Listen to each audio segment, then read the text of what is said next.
At that moment, Vulture 2's finger pressed down on the detonator. His mind had completely snapped.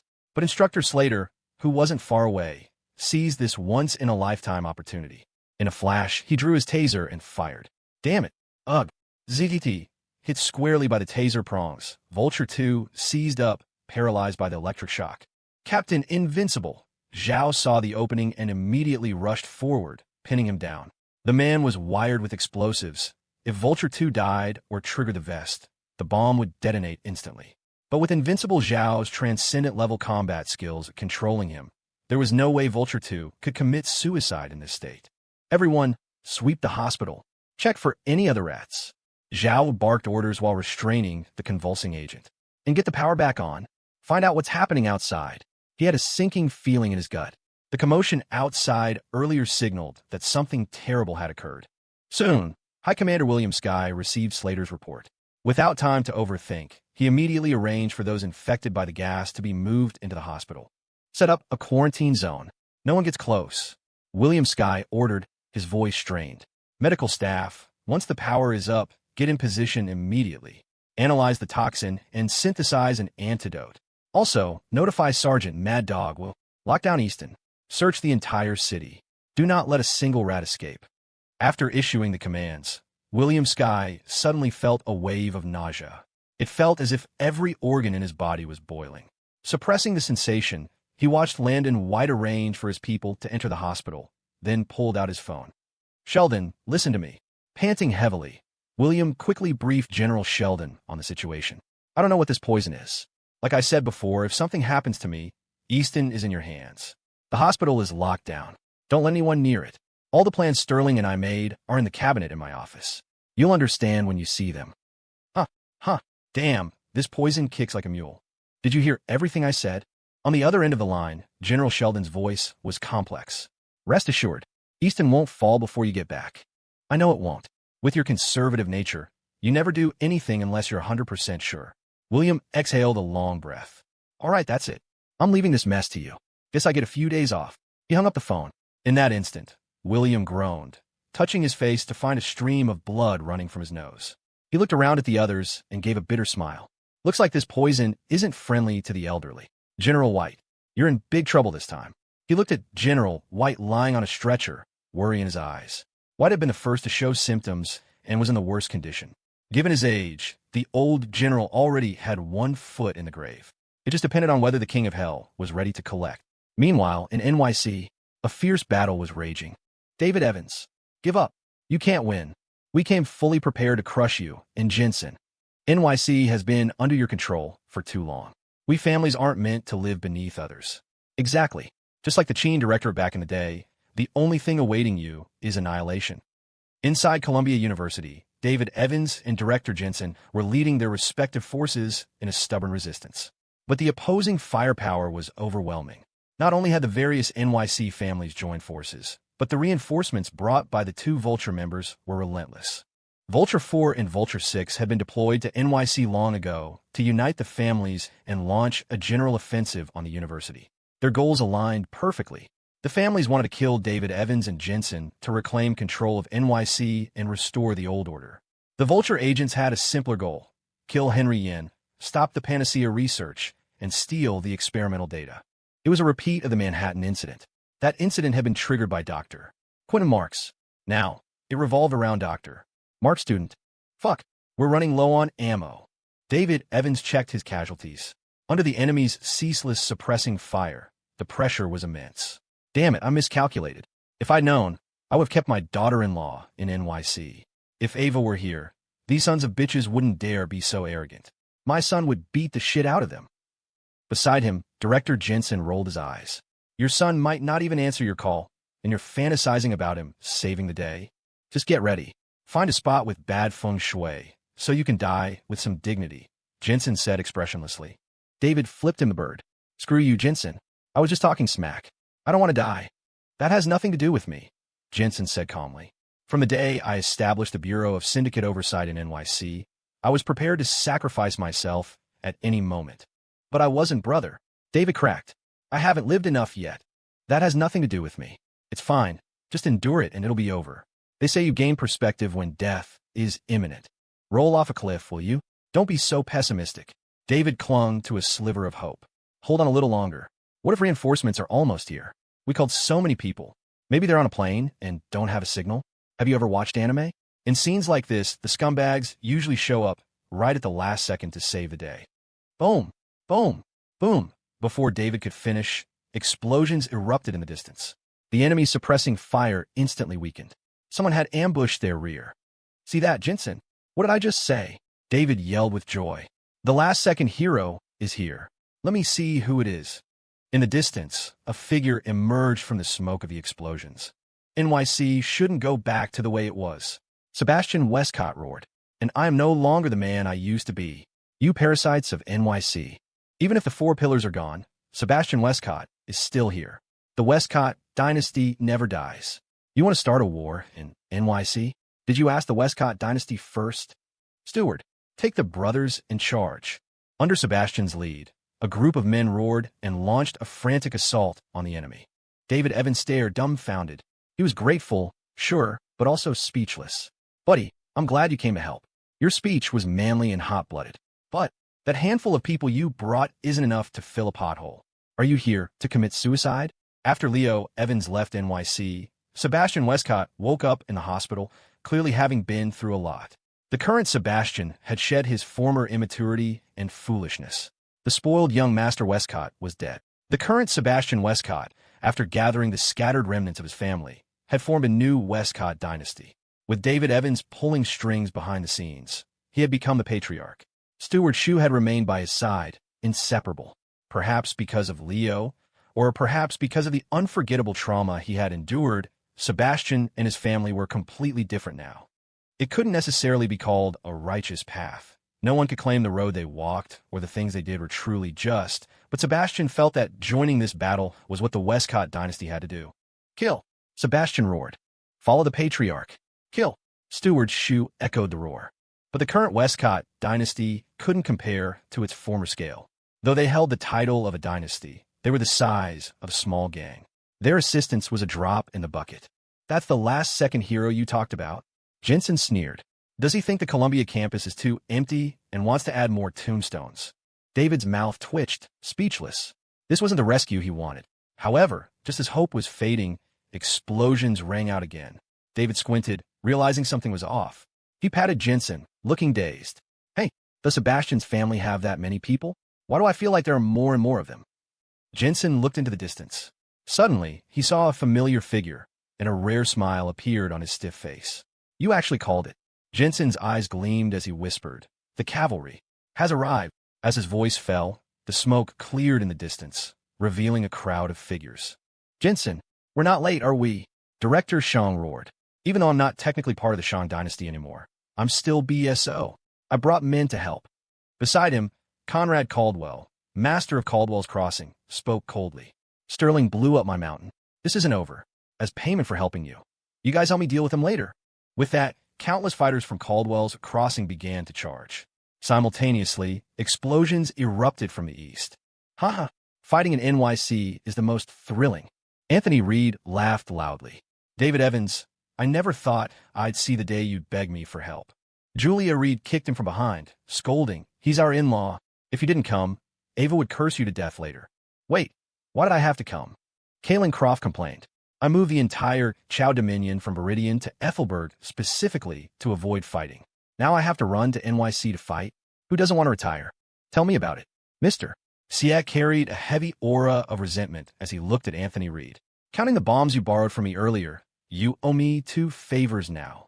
Fine, one more debt, doesn't matter, Anthony shrugged. Where's my daughter?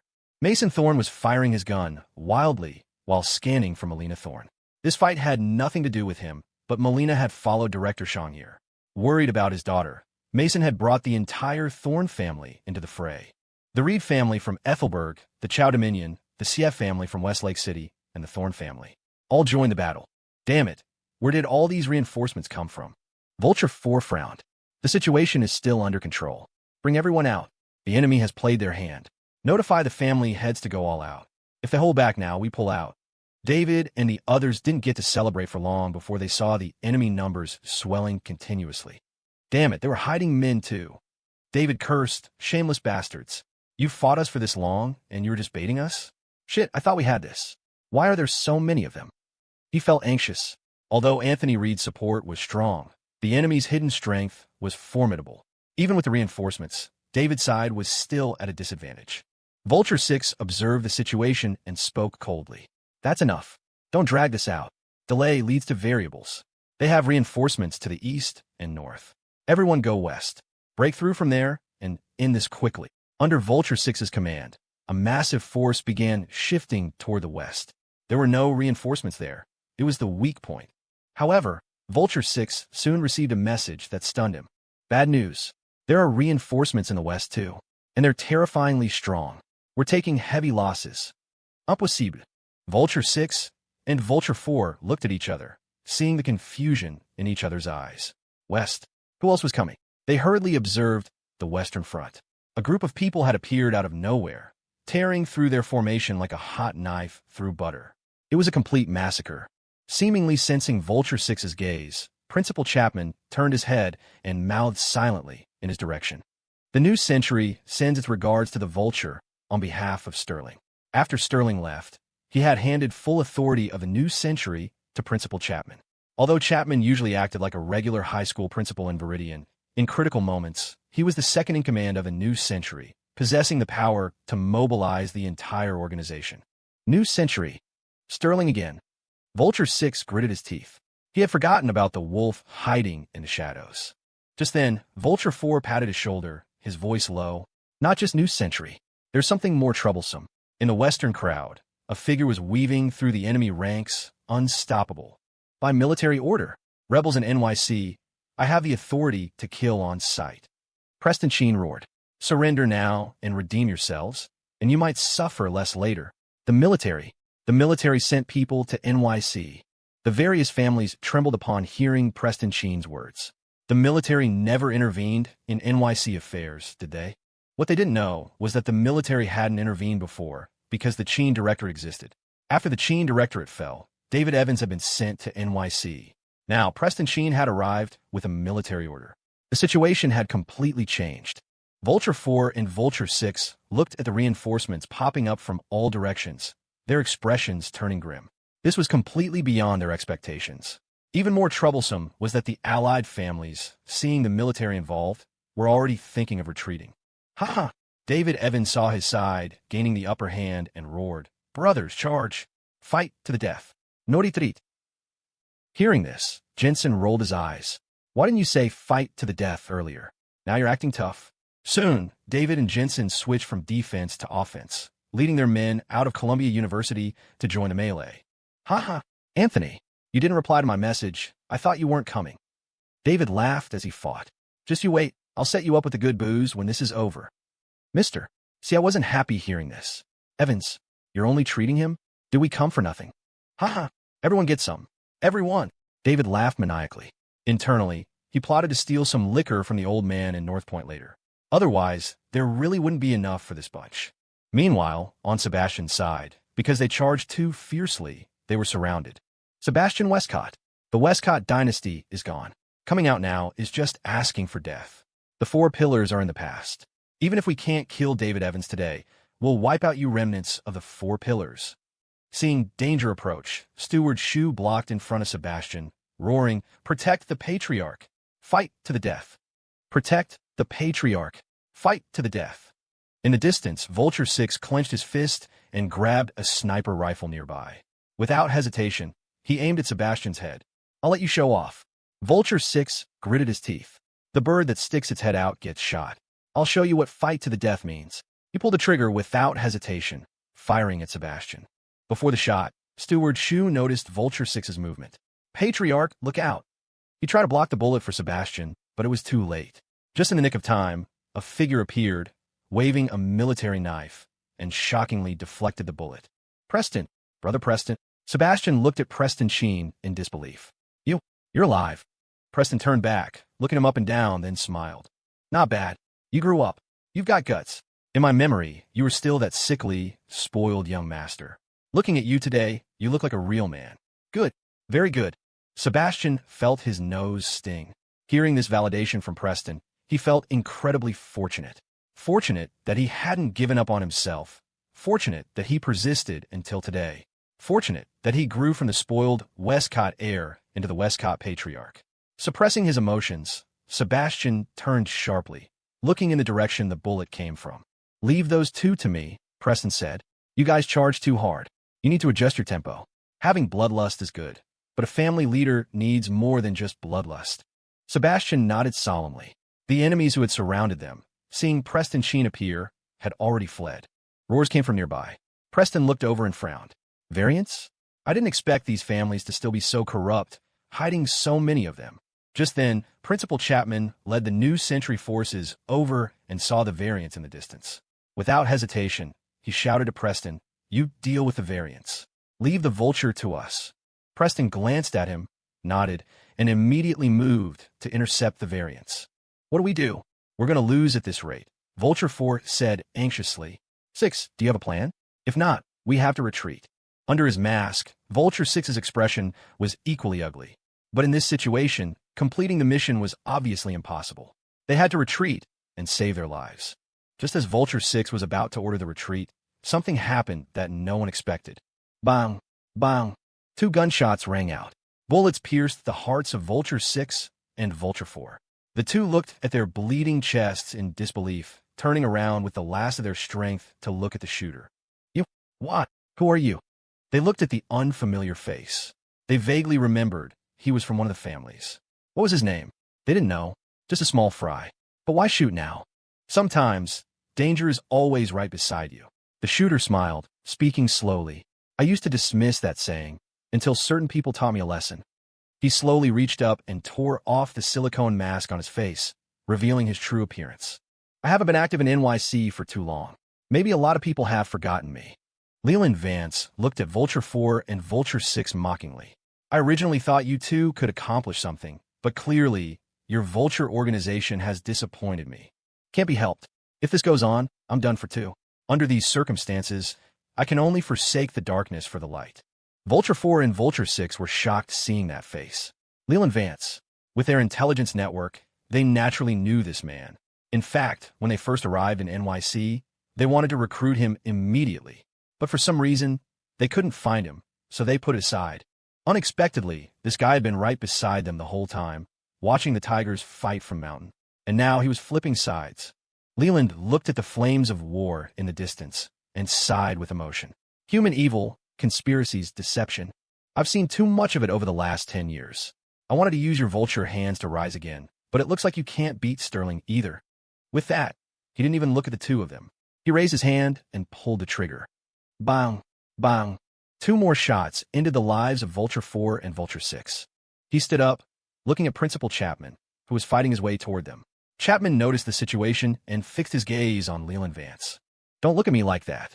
Consider this my redemption," Leland shouted, pointing at the bodies. "Tell Sterling we're even. From now on, nobody looks for trouble with anybody. We go our separate ways. I, Leland Vance, keep my word." Chapman nodded slightly, accepting the terms. Seeing the nod, Leland put on his hood, turned, and vanished into the crowd. With the deaths of Vulture 4 and Vulture 6, and the families already contemplating retreat, the battle instantly turned into a one-sided rout. "David Evans, do you have to exterminate us all?" "We surrender. The families accept defeat. From now on, you run NYC. Jensen, from now on, we'll obey every BSO inspection. Is that enough? Ceasefire. Let's sit down and talk." The heads of the various families began to soften, losing their previous arrogance. To David and the others, these pleas fell on deaf ears. Ceasefire? Negotiation? If not for the reinforcements, if they weren't the ones winning now, would these people have spared them? If their positions were swapped, David and Jensen wouldn't even have whole corpses left. Since they wanted to fight, they'd get a fight to the end. If they didn't kill enough of them to instill true fear, this would only happen again. "Damn it, David Evans, do you really want mutual destruction?" "Yes, I want mutual destruction," David roared. "Come on, you bastards. Who said they were going to slice me into 1,000 pieces? Step forward, I'll give you a chance. One-on-one. My son is Leo Evans. If you dare touch me, my son will pay a visit to your entire family." Hearing this, the families wanted to retreat even more. Leo Evans. They had almost forgotten that the great Demon King was David's son. That was the ruthless man who wiped out the Four Pillars. The legend of Leo fighting an army of 10,000 at the Gilded Tower still circulated in the streets. If that guy returned to NYC. Thinking of this, the families hardened their hearts, dropped their weapons, and raised white flags. Surrender. We admit defeat. Kill us or flay us. Do as you please. We only hope for mercy. My family is innocent. We were bewitched by the vulture. They are the culprits. Seeing this, Jensen spoke to David. That's enough. If you keep killing, NYC will be empty. I know that. David rolled his eyes at him, then roared. In that case, take down the vultures, men. This is your last chance. Don't say I didn't give it to you. Hearing this, the families turned their gazes toward the remaining vulture members. Sensing the malicious stares, the remaining agents huddled together. You can't do this. The power of the vulture is beyond your imagination. Think about the consequences.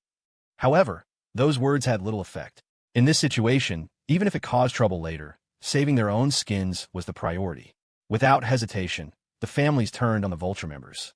David and the others breathed a sigh of relief and began post-war cleanup. Phew, after today, NYC shouldn't see any more waves, David exhaled. Jensen, I'm leaving NYC to your BSO. The military will cooperate with you to manage the situation, but I probably won't be your contact anymore. Jensen was exhausted, slumped on the ground. He spoke word by word. NYC is just the starting point for the Bureau. I don't care about you. I just want a vacation. David shook his head. After this, I'm definitely taking a vacation. If I don't get a break, I quit. It was too damn tiring. How many years had he been rooted in NYC since taking this mission? David swore. If he had known this mission was such a hassle, he wouldn't have given General George Evans the time of day. Just then, Preston Sheen walked over, having dealt with the variants, holding a box. Where is Henry Yen? I have something for him. David looked at the box and said weakly, in a lab inside the university. I'll have someone take you. Preston nodded, then took something out of his pocket and handed it to David. It was the mithril pistol. For Leo, this thing is useless to me now. Preston finished speaking and walked away. David held the mithril pistol, watching Preston's back, muttering, I count as his elder, right? Why is he so rude? Acting all cool and aloof. Jensen rolled his eyes. At his age, you were even ruder than him. Do you even need to wonder? Mister. Sia walked over from the distance, laughing. The apple doesn't fall far from the tree. With Leo being the way he is, how good could his father be? Hey, don't slander me. My son's behavior has nothing to do with me. We're estranged. I didn't teach him that stuff. David quickly denied responsibility. So my son-in-law is self-taught. Anthony Reed walked over looking impressed. As expected of my son-in-law. Exceptional talent. Principal Chapman, hearing this nearby and knowing certain things, spoke up. Not exactly. That guy had a teacher, though that guy wasn't exactly a good person either. Everyone fell silent. They knew who Chapman was referring to. After a moment, David grinned. Right, I forgot. He had a teacher. Since I'm still at the university for a couple of days, I'll go to his grave and have a drink with him. My son caused him a lot of trouble. As a father, I should go apologize. Meanwhile, inside Columbia University, President Joyce and the others knew the battle outside was effectively over and emerged from the defense base. Preston Sheen was led to meet Henry Yen. Sterling asked me to give this to you. He said it would help with your research. Preston handed the box containing the amber fruit to Henry. Your teacher wanted this back then, but my father didn't have time to give it to him before. Anyway, I hope this thing can fulfill its value in your hands. Henry took the box solemnly, whispering, I've been waiting for it. With this, teacher's dream can be realized. He turned his head, looking toward a certain spot. His gaze seemed to penetrate layers of obstacles, landing on the university's memorial park. There stood a monument dedicated to Dr. Quentin Marks. On the monument were 2 lines of text written by Henry himself. One day, humanity will conquer all pain and terminal illness. And the value of life is far more than this. The first line was Dr. Mark's dream, which he had practiced all his life. The second line was added by Henry after much deliberation. The first was where Dr. Mark's body was headed.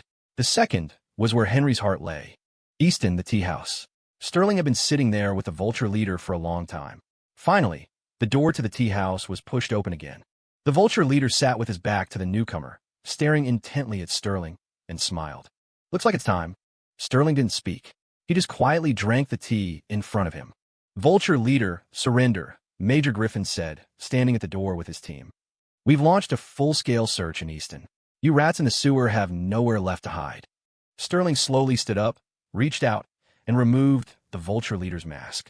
Beneath, it was a familiar face.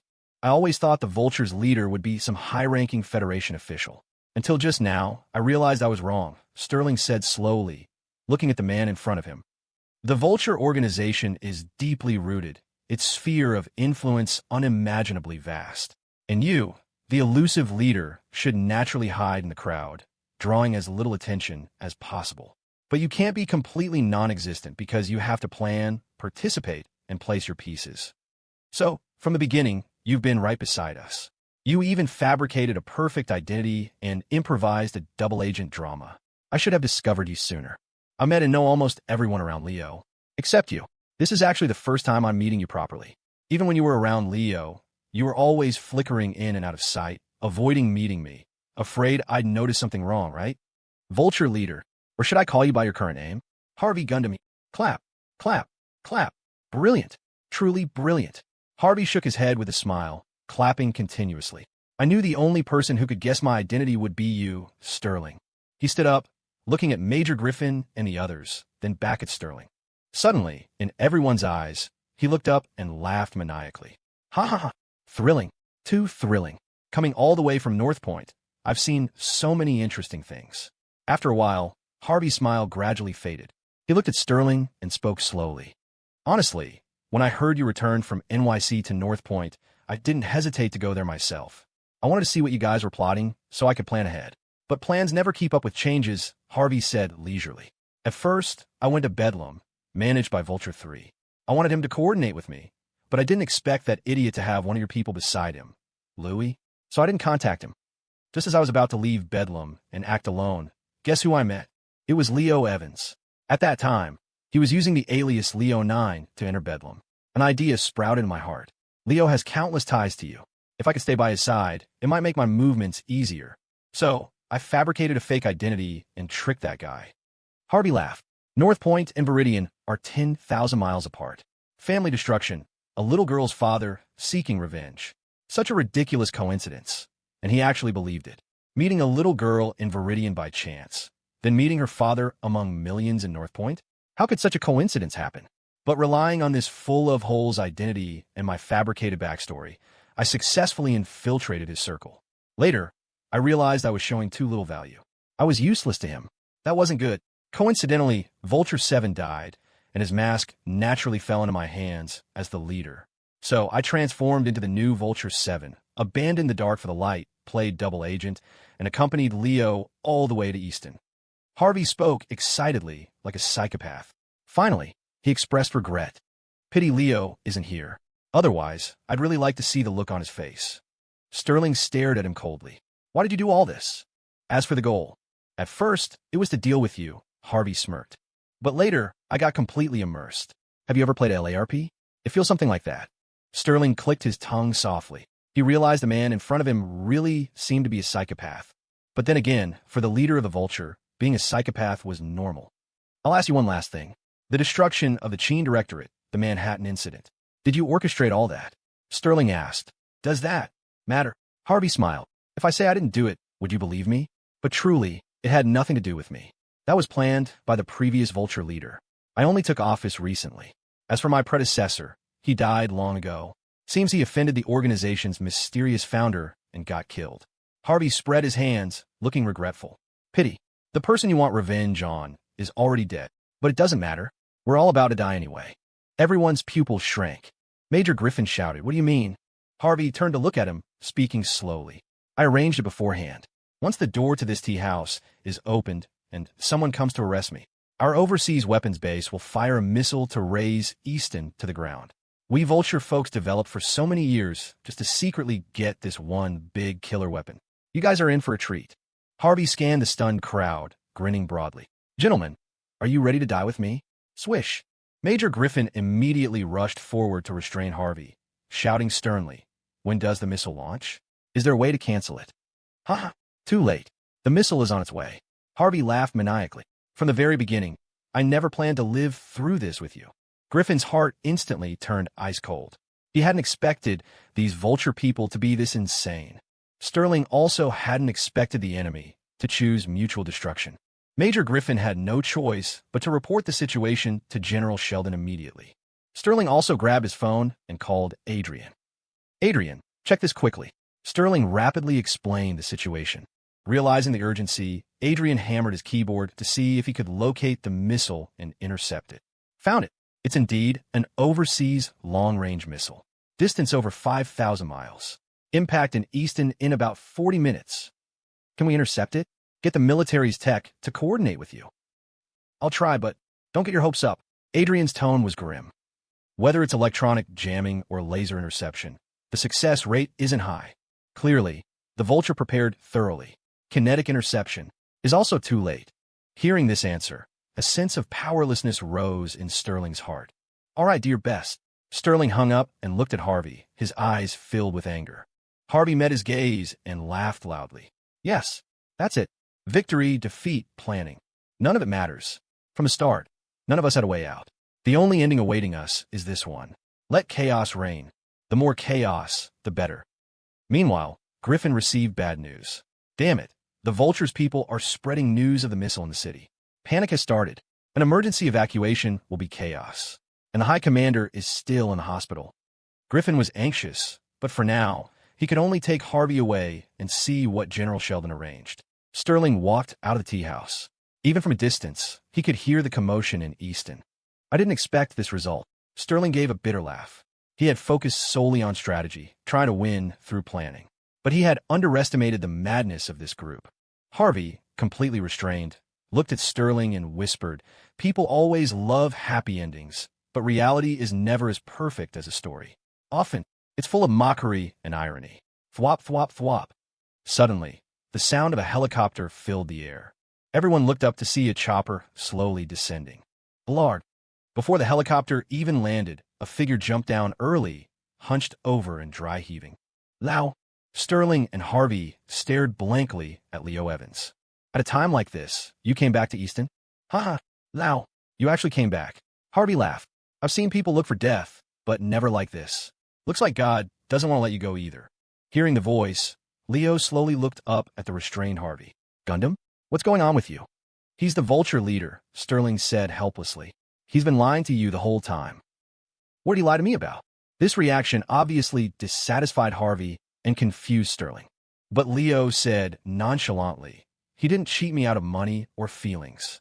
Before, he even knelt down and called me his benefactor. He's the Vulture leader. Heh. He gave Harvey a thumbs up and said something that nearly broke Harvey. You Vulture guys are really kinky. The crowd hadn't expected Leo to say such a thing after learning the truth. But, although surprising, it was also totally on brand. Leo, now isn't the time for that. Easton is. Griffin quickly began explaining the dire situation Easton was facing. After listening, a strange expression appeared on Leo's face. Then, he gave Harvey a thumbs up again. TSK, TSK, TSK, you Vulture guys really play hard. Even missiles. Harvey was even more confused. What is wrong with this guy? A missile is coming. You're all going to die. Your wife and friends are all in the city. Who knew? The next second, Leo said lightly, it's just a little missile. I'll handle it. Tell the people in the city not to run. Eat, drink, be merry. You'll handle it. Everyone was stunned. What was he saying? Harvey forced a smile. You all say I'm crazy. I think he's the real lunatic. Sterling, however, seemed to grasp a lifeline. Ignoring Harvey, he looked at Leo urgently. Do you really have a way? Of course. Have Adrian send me the missile's trajectory.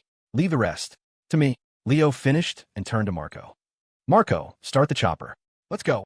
You got it, Mr. Evans. Marco blindly trusted Leo. Sterling panicked. Wait, you aren't thinking of flying the chopper into the missile, are you? That's impossible. Bullshit. Who said anything about a suicide run? I haven't even had my wedding yet. Don't curse me. I said leave it to me. Some things are hard to explain. Anyway, Sterling, throw your brain away right now and trust me blindly. I, Leo Evans, am omnipotent. With that, Leo jumped onto the helicopter. Simultaneously, Adrian synced the missile trajectory to Leo. As the helicopter lifted off, Leo silently chanted in his heart, System, give me that ultimate skill. Damn it, I haven't even warmed it up yet, and I have to use it. Ridiculous. Simultaneously, the system notification sounded in Leo's ear. Host confirms usage of ultimate reward skill. Please note, this skill is a trial version. It is a one-time use skill. Please consider carefully. Stop nagging. If I don't use it, all of Easton is toast. Do I have a choice? Ultimate reward skill activated. Please cherish it. Mr. Evans, at our current speed, I'm afraid it'll be hard to catch up. Mr. Evans. Marco turned around, looking bewildered at the empty seat. Holy shit, where's Mr. Evans?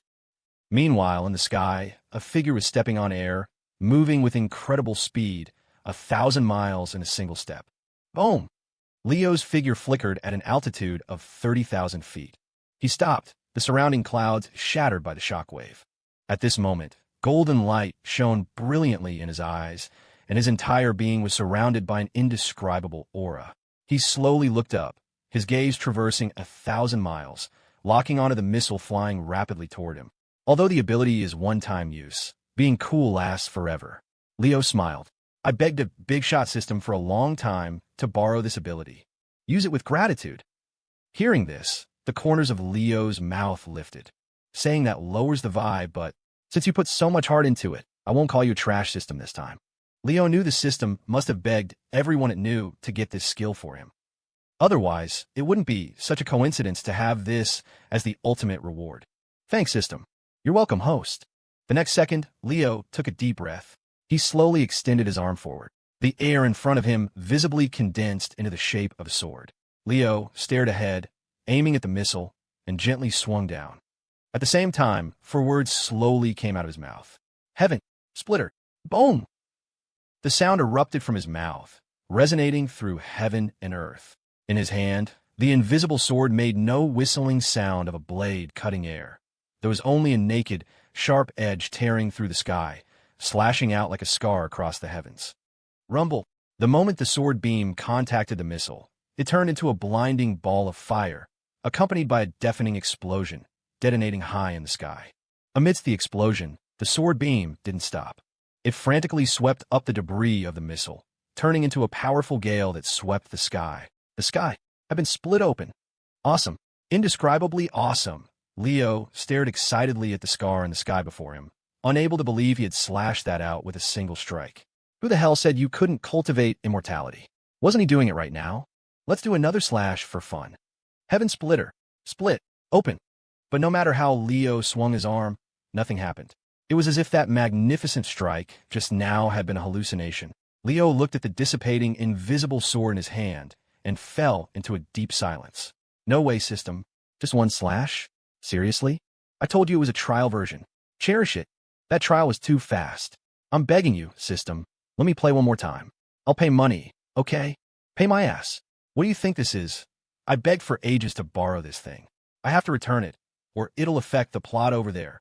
Hurry up and get back to the helicopter, or I'll return the skill now and let you fall 30,000 feet to your death. Move it. The protagonist in that other Shinsha novel is waiting to use it.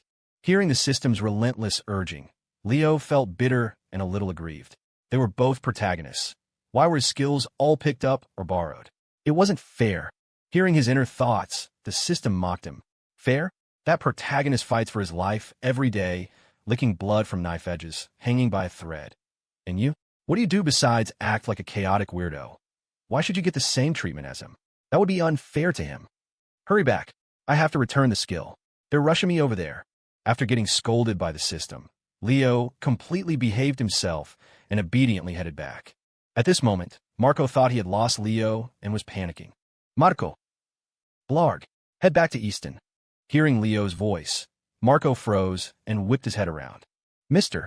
Evan, you. This. Just now. Marco stammered, his eyes wide with disbelief. He clearly saw no one behind him just a moment ago. But now Leo was sitting there obediently, still looking airsick. He regretted it instantly. He forgot about the airsickness. Damn, if he'd known, he should have just flown back to Easton himself. Hurry up, I feel like dying. Forget it, I'll sleep first. Wait, Mr. Evans, aren't we going to intercept the missile? It's fine. The missile's gone. Don't worry about it. Just go back. Blarg. Leo waved his hand repeatedly, then decisively knocked himself out and fell into a deep sleep, leaving Marco completely bewildered, not knowing what had happened. They were just going back. Did he hallucinate earlier? Am I too tired lately? Seeing things, Marco muttered to himself. However, holding on to the principle of blindly trusting Leo, Marco turned the helicopter around without question. No one knew that the missile capable of destroying all of Easton had been solved by Leo, just like that. Inside Easton, Adrian stared at his computer screen in disbelief. The missile was gone. No signs of interception. It was as if it had suddenly evaporated. What happened? Although he didn't know why, Adrian immediately called Sterling and told him the discovery. The missile is gone? What do you mean? Sterling was rarely stunned. Soon, he looked up sharply at the empty sky and whispered, "No way. That guy." "Who? What do you know?" Adrian asked quickly. Sterling was silent for a moment. "Nothing. The missile being gone is a good thing. At least we don't have to die. Hanging up now. I have to tell General Sheldon and suppress the panic in Easton." With that, Sterling hung up and immediately informed Sheldon. The missile crisis was resolved. Immediately after, Sterling received a message from Principal Chapman. NYC was also completely secure, and they were wrapping up. Of course, Chapman also conveyed Leland Vance's message. Leland Vance. Sterling paused. I didn't expect that guy to get involved too. Soon, he shook his head with a laugh and ignored it. The Vulture leader Harvey Gundam. He was captured, and the other tails were dead or wounded. They were routed. This round was a total victory. But Sterling couldn't smile, because in the hospital, William Skye and the others were queuing up at death's door. With General Sheldon handling the situation in Easton, he had nothing to worry about there. So he had to go to the hospital to check the situation. Sterling took out his car keys, got in the driver's seat, floored the gas, and drove toward the hospital without hesitation. Meanwhile, at the hospital, Dr. Hannah Kane and Dr. Horace Kane were staring at each other at the door of the pharmaceutical lab. Poison? Hannah asked. Yeah, time is tight. I have to try to mix an antidote. Horace scratched his head awkwardly. You aren't a doctor at this hospital anymore. Right now, you're a patient. Hannah, wearing a mask, tapped the sign next to her expressionlessly. It read, "Patients prohibited." Horace glanced at it, his mouth twitching. Don't mess around. This isn't the time for rules. I'm not messing around, Hannah said flatly. When we were kids, didn't you forbid me from entering that little shed where you mix potions? I did that to protect you. I was afraid you'd mess things up. I'm afraid you'll mess things up too. Hannah glared at him, interrupting. The effect of that detox pill you took has long expired, right? You forcing your body to keep going is useless. Hurry up and go lie in a hospital bed. If you die here, I'll be held responsible. I'll research the antidote. My medical skills aren't inferior to yours now. If I can't make it, no one in Easton can. Hearing this, Horace gritted his teeth. Why did this little girl still have that temper? He didn't even dare say such arrogant words. Where did she get the confidence? Horace scratched his head, his tone softening. Wouldn't it be faster if I joined you? Go. To bed. Hannah's tone turned cold, enunciating every word. Don't make me say it a third time. Bam! The door slammed shut. Horace was locked out by Hannah, not daring to say another word. Meanwhile, at the end of the corridor, Julian Reed and Ava Reed were getting checked for infection. They saw this scene and looked at each other. Ava blinked. Brother, I think I just saw your future. Julian's mouth twitched. He patted Ava's head. Don't talk nonsense. Nothing's happened yet. Besides, your brother isn't like Horace. How could I ever be treated like that? Ava rubbed her head and gave Julian a disdainful look. Keep blowing smoke. I'm your sister. You think I don't know you? A single dog who's never even dated. Fortunately, as Vulture 5 had said, the poison wasn't contagious. So Julian and the others were safe. Unfortunately, the toxin was incredibly potent and had no known cure. Others were okay for now. Their symptoms weren't obvious, so they had time to wait for an antidote. But if you were already half-stepping through the gates of hell, racing against time. The most critical cases were General White and Director Sullivan. White because of his age, and Sullivan because of a gunshot wound that exacerbated his condition far beyond White's. Doctors, think of something. Tanner King cried out. Isn't this a hospital? Aren't you highly skilled? Why are you just watching? Find a way to save them. The surrounding doctors were silent. They could treat Sullivan's gunshot wound, but they couldn't neutralize the highly destructive toxin. Dr. Chase punched the wall hard.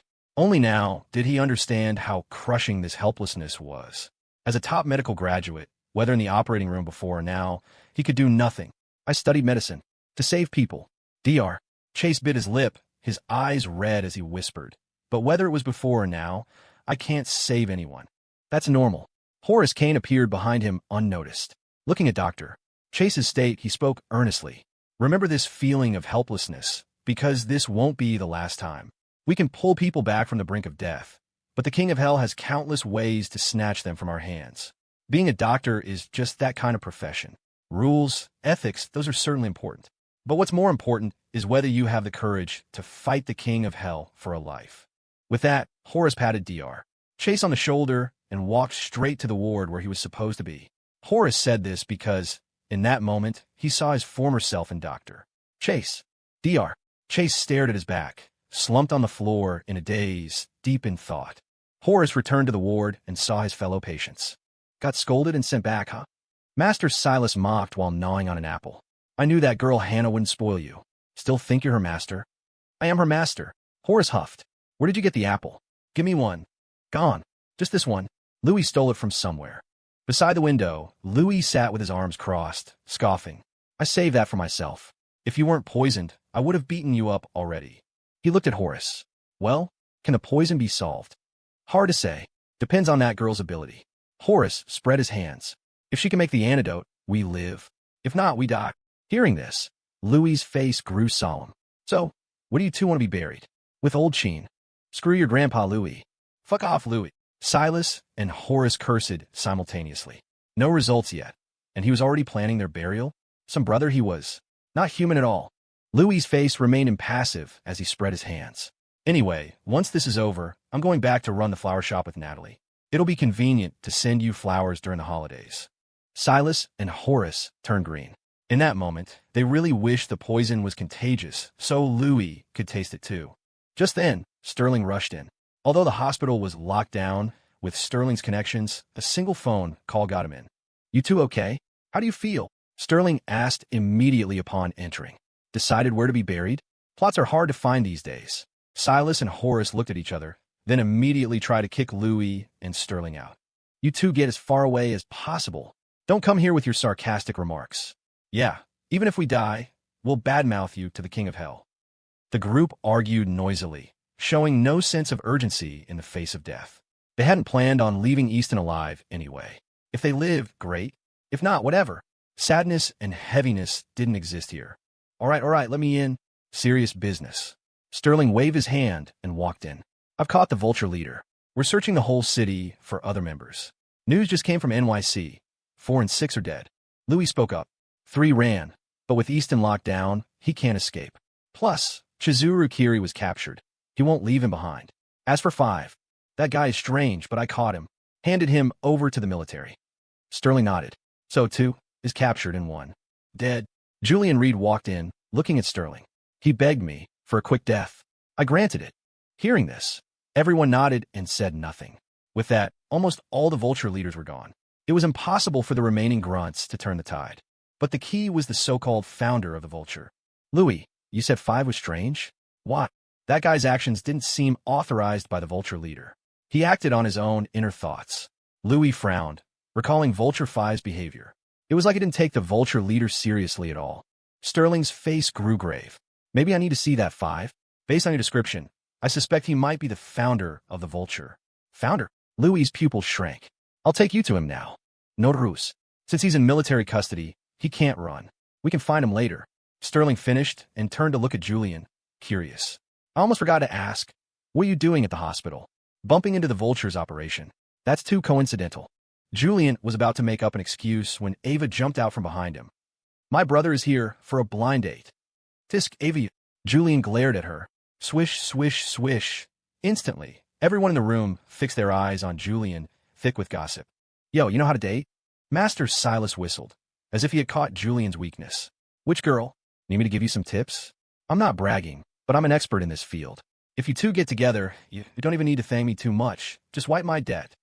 Hearing this, looking at the triumphant Silas, the corners of Julian's mouth lifted slightly. Sure, if you can survive this poison, I'll do as you say. Really? Silas's eyes went wide. He was just teasing, but there was actually a chance. The dawn of paying off his debt to Julian was finally visible. Then it settled. A gentleman's word is his bond. TSK, Silas, what if you regret it later? Julian teased. That girl isn't ordinary. Her elders are quite difficult to deal with. Difficult doesn't mean impossible. Leave it to me. Silas slapped his chest righteously. I tell you, if those elders disagree, I'll throw away my dignity. Cry, scream, hang myself, whatever it takes to handle them for you. If I fail, Silas, will will follow your lead for the rest of my life. My life is yours. Hearing this, Julian laughed. All right, it's a deal. Deal. Silas clapped excitedly. Tell me the girl's name. I'll research her later. Holding back laughter, Julian inadvertently glanced at Horace, then spoke slowly. Her name is Hannah Kane. No problem. Hannah Kane, right? Silas's eyes bulged as he processed it. Hannah what? Hannah Kane. Horace and the others looked at Julian in shock. Silas repeated in disbelief. Are you sure her name is Hannah Kane? The female doctor here, Hannah Kane. I'm sure. Julian smiled. You said it. Help me handle her elders, or sell your life to me. I await your good news. With that, Julian took Ava and left the room. Only a few seconds after leaving, Silas's pig-slaughtering scream rang out from the room, mixed with curses from Horace and the others. Silas, you're a fucking pig. Pigs aren't as stupid as you. You moron. I knew you were dumb. But today I learned you're incurably stupid. Is Julian Reed a good person? You owe him so much debt, and now at death's door, you play with him. You want to help him handle us? Come on, come on. Let's see how you handle us. I'm telling you, you better pray the poison kills you, or we'll beat you to death. Damn gambler. Degenerate gambler. I told you not to bet. I told you not to go all in. Thump, thump, thump. Art, stop hitting me. I'm a patient. Silas's screams were incessant. They hadn't expected Julian's blind date to be Hannah Kane. Hannah was an orphan Horace picked up as a child. She had no family. Her few elders were Sterling and the guys in the room because they watch her grow up. Now, this moron, Silas promised Julian to help handle Hannah's elders. Wasn't that selling him out? And he bet his life on it. They were truly enraged by this idiot. Even Sterling couldn't help joining in the beating. Brother, you're really bad. Ava stifled a laugh. You're going to get that bald guy killed. You didn't plan this, did you? I didn't. He offered, Julian said helplessly. He delivered himself on a platter. I could not trick him. So you really plan to chase Sister Hannah? Impossible. Just talking. Julian said lightly. Feelings aren't that easy. Ava looked disdainful, acting like a love guru when you've never dated. But she didn't dare say it, or she'd get lectured. TSK, TSK, TSK. Look at the single dog acting like Casanova. Suddenly a voice spoke up, stunning Ava. Only one person dared to tease Julian so recklessly. Now, Ava looked at Leo, Evans approaching. Weren't you at the frontier? When did you get back? Leo was speechless. Bro, I finished the job at the frontier ages ago, okay? Pity Ava didn't see him split the sky and slash the missile. Otherwise, she'd definitely be charmed to death. Thinking of this, Leo smiled, but felt regret. Such a cool moment, his only chance, and no audience. As the saying goes, looking cool feels good, but looking cool with no one watching doesn't feel good at all. Shortly before, Marco flew Leo back to Easton. Since they hadn't gone far, they returned quickly. After learning about the hospital, Leo and Marco rushed over. Ava, Julian, you guys okay? Marco looked worried. We're fine. The poison isn't contagious, so we got lucky, Julian smiled. What about the others? Leo asked. Can it be cured? They're trying to mix an antidote, but some might not make it. Why? Do you have a way? Nope. What do you take me for? Think I'm omnipotent? Leo spread his hands helplessly. I'm a psychiatrist at best. This needs professionals. Who got poisoned? Anyone I know. HM. Silas and Horace. TSK. Tragic. Did they pick a burial spot? Didn't ask, but they probably arranged it themselves. Leo nodded, then turned to Ava. Hungry. Hungry. Ava nodded frantically. She was starving. Hadn't eaten all day. Leo smiled and took Ava's hand. Let's go. I know a place with good pot roast noodles. He waved at Julian. My mission is done. The rest isn't my business. Julian was speechless. He hadn't eaten either. Not inviting him. So many people are lying in hospital beds, dying, and you're going for pot roast noodles. Is that appropriate? Julian asked helplessly. Leo didn't look back. True. I'll pray for them while I eat the noodles. He wasn't a saint who worried about the world. Besides, he couldn't help with this. So, eat, drink, and be merry. Strange. Where the hell is my sniper rifle? In the room, Kane looked confused. He had searched every corner, but couldn't find his gun. Surely that bastard Leo didn't take it? Stop looking. Adrian sat slumped in a chair, listless. When Marco left earlier, he seemed to have swiped your gun too. Probably brought it to Leo. What? Kane felt struck by lightning. Leo really had it? This is the final season, and you take my gun? Don't you have your own signature weapon? Do you know how many seasons I've gone without an appearance? Why didn't you say so earlier? Kane complained to Adrian. Made me look blindly for half the day. Were you just watching for fun? Adrian glanced at him. I was busy. Who has time to watch you? Maintaining high-intensity computer operations had exhausted even Adrian. Now that the crisis was resolved, he had nothing to do, so he collapsed in the chair, not wanting to move. Beep beep. Just then, Adrian's computer chimed. Someone sent him an email. Adrian raised an eyebrow, clicked it open, and saw the content. Evan, I know it's you. For this year's World Hacker Tournament, I hope you participate. Give me a chance to defeat you. The signature was an English name, Kellen. Adrian looked at the name, his heart unmoved. He immediately tossed the email into the trash. For the other party to know the name, Evan, they must be a world-renowned hacker. But Adrian couldn't be bothered. He didn't know this small fry. Didn't even know who it was. As for the World Hacker Tournament, he stopped playing that ages ago. Boring. Mainly because there were no opponents. Meanwhile, in a heavily guarded cell in Easton, Warren, formerly Vulture 5, was firmly restrained, unable to move. I say, how about just giving me a quick death? Warren looked helpless. Although I'm a bad guy, you can't deny me the bathroom, right? I'm very hygienic. I'd rather hold it until I die than mess my pants. It's uncomfortable. How about we negotiate? Either kill me quickly or let me use the bathroom. However, everyone ignored his words, pretended not to hear. Warren rolled his eyes. Forget it. Can't count on you guys. I'll do it myself. Watch me bite my tongue. MMPH. Before he could finish, someone stuffed a gag in his mouth. Then, a figure walked over slowly and stood before him. Vulture 5. Who exactly are you? General Sheldon's gaze was sharp.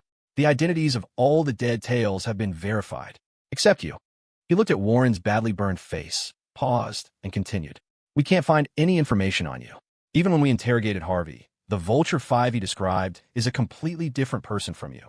What is your identity, and what role do you play in Vulture? You're definitely more than just Vulture 5. Warren looked at Sheldon, making muffled noises. Take the gag out. You stuff my mouth and ask me so many questions. How do I answer? Sheldon glanced at a subordinate, who removed the gag. Tui, what did you stuff me with? Warren looked disgusted. Smells weird. Has this been in other people's mouths? Can't you wash it? Do you know how easy it is to get a bacterial infection? Answer my question. Sheldon shouted.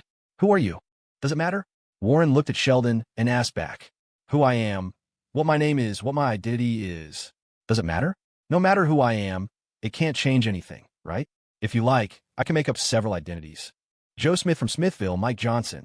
Real or fake, would you believe me? Sheldon looked at him silently. Warren shrugged indifferently. The Vulture leader is captured, the tails are cut, the other members dead or fled. Do you think this result is a total victory? Or do you think you won? Is the world at peace?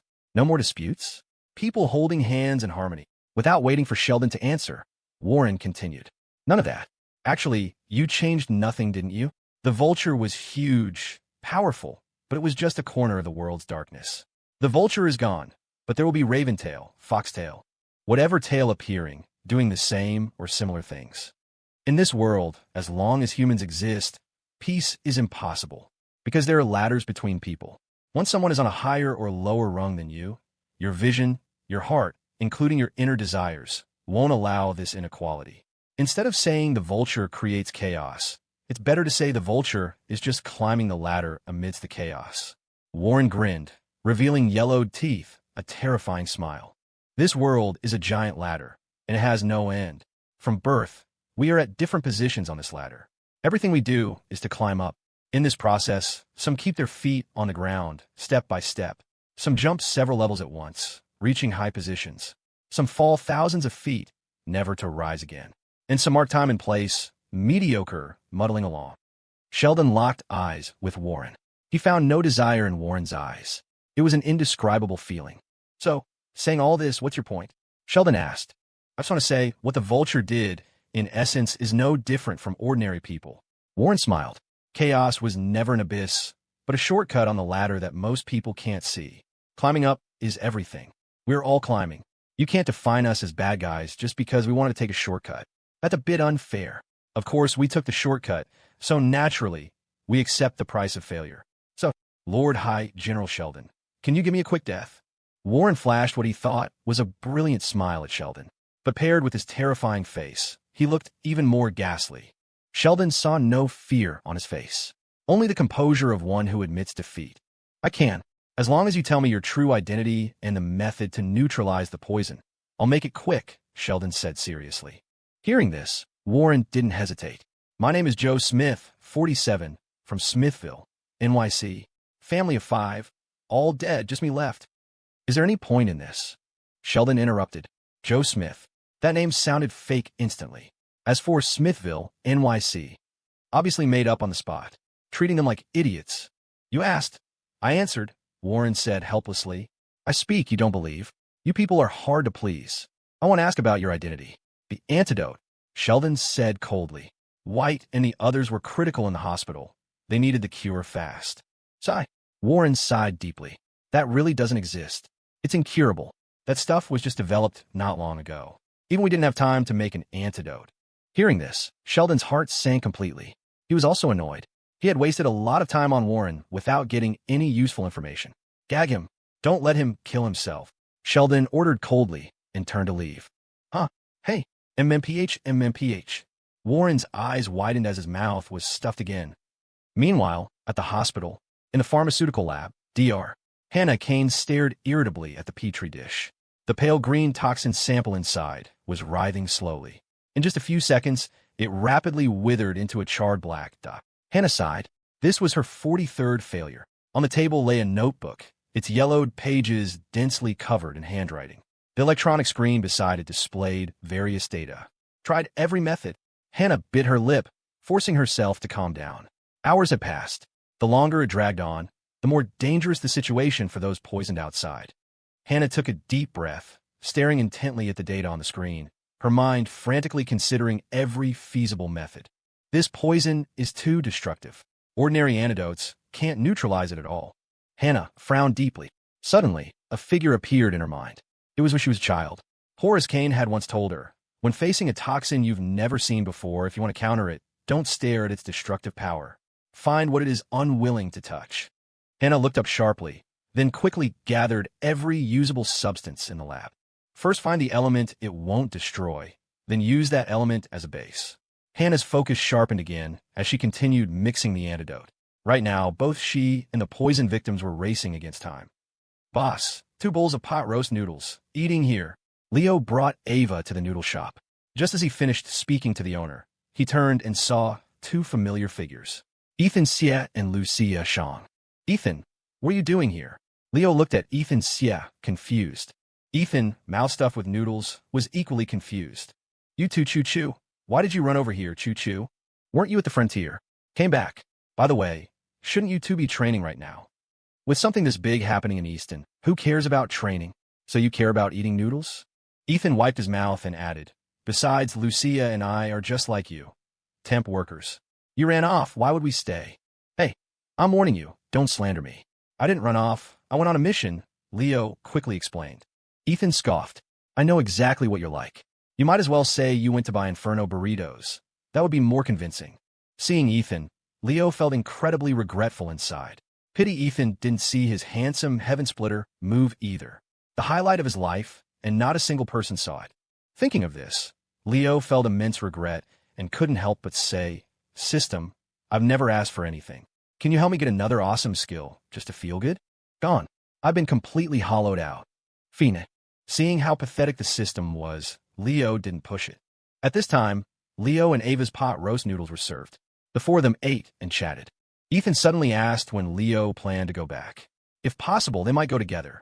Leo thought about it. There really wasn't anything left to do here. The vulture was gone, his ultimate mission was complete. Suddenly, he felt a bit bored. In 2 days, I'll see if I need to go back to North Point. If not, Ava and I will fly directly back to Ethelberg. Beside them, hearing this, Lucia Shang whispered into Ava's ear. When are you and Leo holding the wedding? I'll come be your bridesmaid. Ava's cheeks instantly flushed. She glanced at Leo, then whispered back, I don't know. Should be soon. Depends on when he wants to. Chatting with Ethan, Leo's ears twitched slightly. His expression didn't change as he continued making small talk with Ethan. What the two didn't know was that back in NYC, Anthony Reed and David Evans were already about to come to blows over the dowry. NYC. The celebratory banquet was in full swing, laughter and clinking glasses filling the hall. Reed, don't you push your luck. David Evans glared at Anthony Reed, his face flushed. What do you mean, give you $150 million as a bridal settlement? You're not selling a daughter, are you? I haven't even asked you for the dowry yet. Fine, $150 million is acceptable, provided you return $300 million to me. Bullshit. Who's selling their daughter? Anthony roared back, equally incensed. Ava is my precious little cotton jacket, the princess held in the palms of the entire Reed family. That brat Leo wants to marry her. Is 150 million too much? It's not too much at all. I even gave you a discount. Screw you and your discount. You have no shame. David pointed a finger right at Anthony's nose. Precious little cotton jacket? You tell me right now, when is Ava's birthday? If you can answer immediately, I'll scrape together 150 million right now. I'll sell my pots and pans if I have to. No hesitation. Hearing this, Anthony's mouth opened, then closed. He gaped like a fish for a long time, unable to squeeze out a single word. After a long, awkward silence, he finally choked out, That's not the point. Have some dignity, Anthony. I'm embarrassed for you, David said with a look of utter disdain. You don't even know your own daughter's birthday. Some father you are. Anthony laughed in anger. Fine, then you tell me right now, when is Leo's birthday? If you say it, I won't ask for a single cent of the settlement. You think I'm like you? My son was born on August 6th. I remember it clearly. David answered without a second of hesitation. This time, Anthony was stunned. He actually knew. He quickly looked at Director Jensen. Old Jensen, you have a good memory. You investigated Leo's files. Was it really August 6th? Jensen sat on the sofa, his expression blank. August 6th, my ass. Leo's files have always listed December. I don't remember the exact date, but he's definitely a Capricorn. Capricorn. That meant late December to early January. What the hell did that have to do with August 6th? David Evans, you truly have no shame. You just made that up. Anthony scoffed. David didn't look embarrassed in the least. Instead, he countered, Is he my son or your son? If I say he was born in August, he was born in August. He was playing the row card. Beside them, Julia Reed covered her face, feeling nothing but secondhand embarrassment. All right, that's enough, both of you, Julia said with a sarcastic bite. You're arguing about the kid's marriage as if either of you actually has the final say. That single, flat sentence pierced straight through David and Anthony's hearts. It broke their defenses. Julia was telling the truth. If these two dared to interfere in Leo and Ava's wedding, the consequences would be miserable. Not to mention anything else, General George Evans would probably beat David to death first. As for Anthony, he'd have to figure out how to face Julian. Two men with absolutely no domestic status were sitting here discussing bridal settlements and dowries. What do you know? Anthony whispered. They can have their wedding. We're talking about our business. It's two different things. Exactly. Is it easy for us married men to scrape together some private cash? David muttered in agreement. The rest of the room looked on with amusement. No matter how many years passed, when this group got together, there was always entertainment. All right, let's talk business. Jensen coughed twice and spoke up. Here in NYC, the families have all surrendered. Most of the Vulture members in the city have been cleared out. Barring any accidents, there shouldn't be any waves in NYC for the next few years. I'll take this opportunity to let the BSO take root in NYC, then gradually expand to other parts of the country to manage these powerful families. Of course, we'll still need assistance from the military.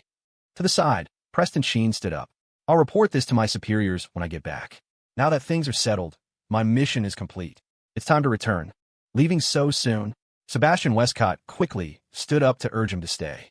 Brother Sheen, why not stay in NYC for a few more days? Look around. No, maybe next time, Preston smiled. I believe the next time I return, I'll see a more prosperous and beautiful NYC. With that, he greeted everyone and left with his men. He still had to go to North Point to visit Patriarch Sheen's grave. He wanted to tell his father that they had won. Until evening, Anthony and the others continued to drink in high spirits, shouting and boasting. It had been a long time since they had drunk to their heart's content like this. Just a few more days to wrap things up, and I can take a vacation. David raised his wine glass and laughed loudly. I'm going fishing. I'm going traveling. I'm going to party every night. Party every night. Party every night. Party every night. Mr. Yeah, Anthony and the others shouted in agreement, completely forgetting that Julia Reed was still present. Julia wasn't angry. She simply took out her phone and recorded everything. After tonight, the fate of these men would certainly be miserable. But David and the others were too drunk to notice the imminent danger. After a long while, Julia found it boring and left directly to go to her room to sleep. As time passed, the sky outside brightened. The men lay sprawled in various corners, some on the table, some on the sofa, and some directly on the floor. Until one day later, Julia's video caused countless domestic tragedies. The most miserable among them were David and Anthony. Because they're good brothers, when confessing, threw the blame entirely on these two without any prior coordination, displaying incredible tacit understanding. Easton Military Hospital. In the pharmacy lab, Dr. Hannah Kane looked at the data, exhausted, the pressure in her heart immense. Outside the door, many doctors were waiting for her results. Old White and Director Sullivan's conditions have reached a critical point. The others are deteriorating further. If Dr. Hannah still can't produce an antidote today, then I'm afraid. Damn it. As a doctor, I can't believe I can only stand outside and do nothing. Trust Dr. Kane. She's the best doctor in all of Easton. She will succeed. Even if she succeeds, how long will it take? Those people can't wait much longer. Countless people whispered, most with sorrow on their faces. They had tried to concoct antidotes and sought help from physicians all over the country. Dr. Chase had even called his professors at the NYC Medical College overnight to ask for help in the research.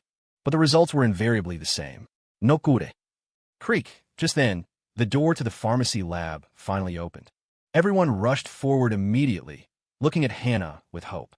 Hannah looked exhausted. Without any unnecessary movement, she handed the notebook in her hand directly to them. Get these materials in the shortest time possible. The more, the better, Hannah said softly. Dr. Chase took the notebook, looked at the densely packed list of materials, and his mouth trembled as he spoke. Dr. Kane, is this? The materials needed to make the antidote. I've created the antidote. Hannah looked at everyone and said calmly. Success. Dr. Kane succeeded. Quick, go prepare the materials, fastest speed possible. The poison that doctors all over the country said was incurable. Dr.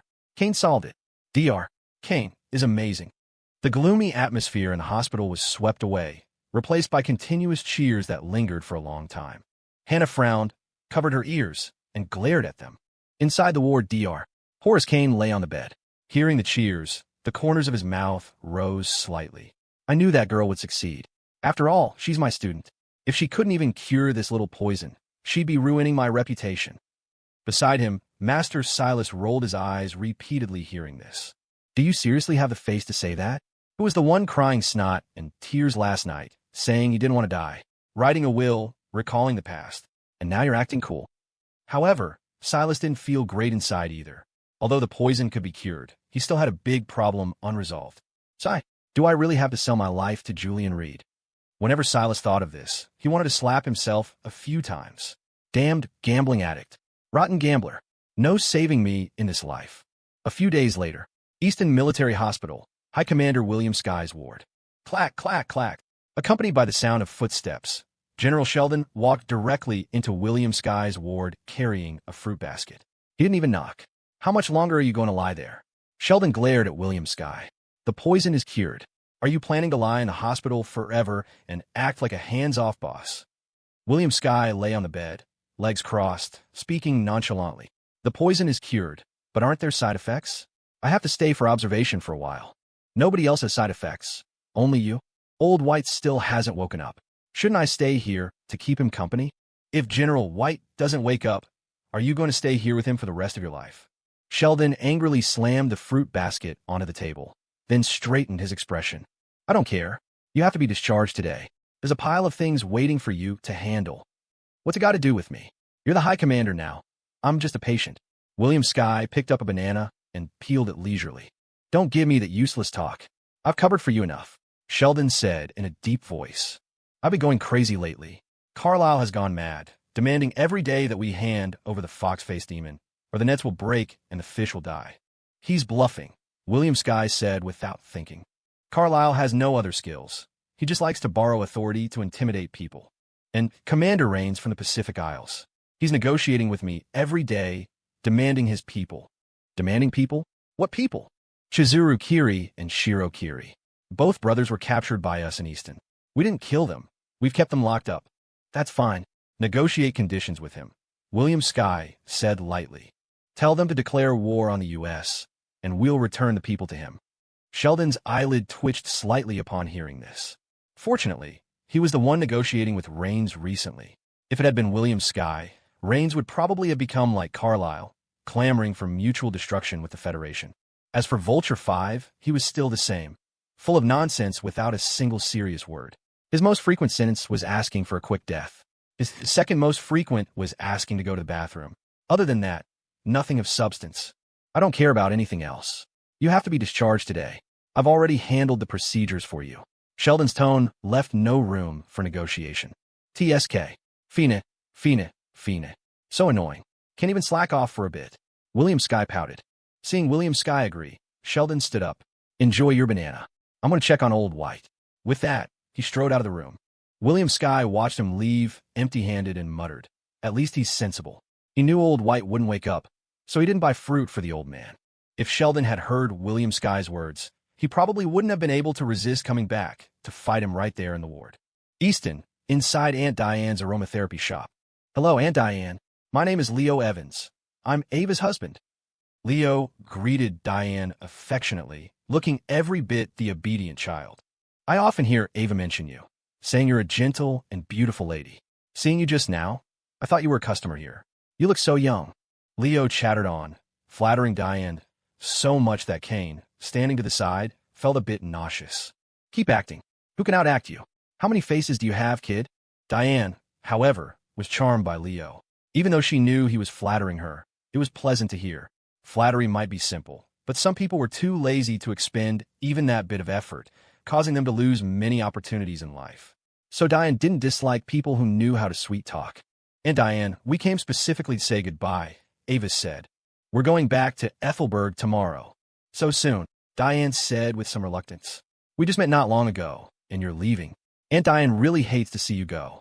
Before anyone else could speak, Leo jumped out and waved his hand grandly. Then we won't go. We'll stay a few more days and keep Aunt Diane company. Thud.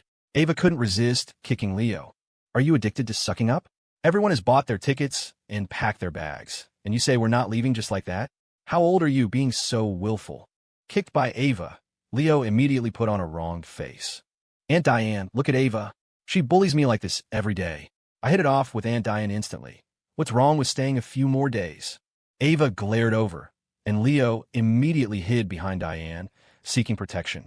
Diane held back a laugh and said, All right, Aunt Diane is just teasing you. Meetings and partings are part of life. I told Julia that I plan to open a branch in Ethelberg later. Maybe we'll meet again very soon. Hearing this, Leo immediately straightened his back. Aunt Diane speaks so well. Just for that sentence, I must buy some aromatherapy from Aunt Diane to take back. Enough already. Everyone chanted silently in their hearts. Why does this guy always like to pull this act in front of elders?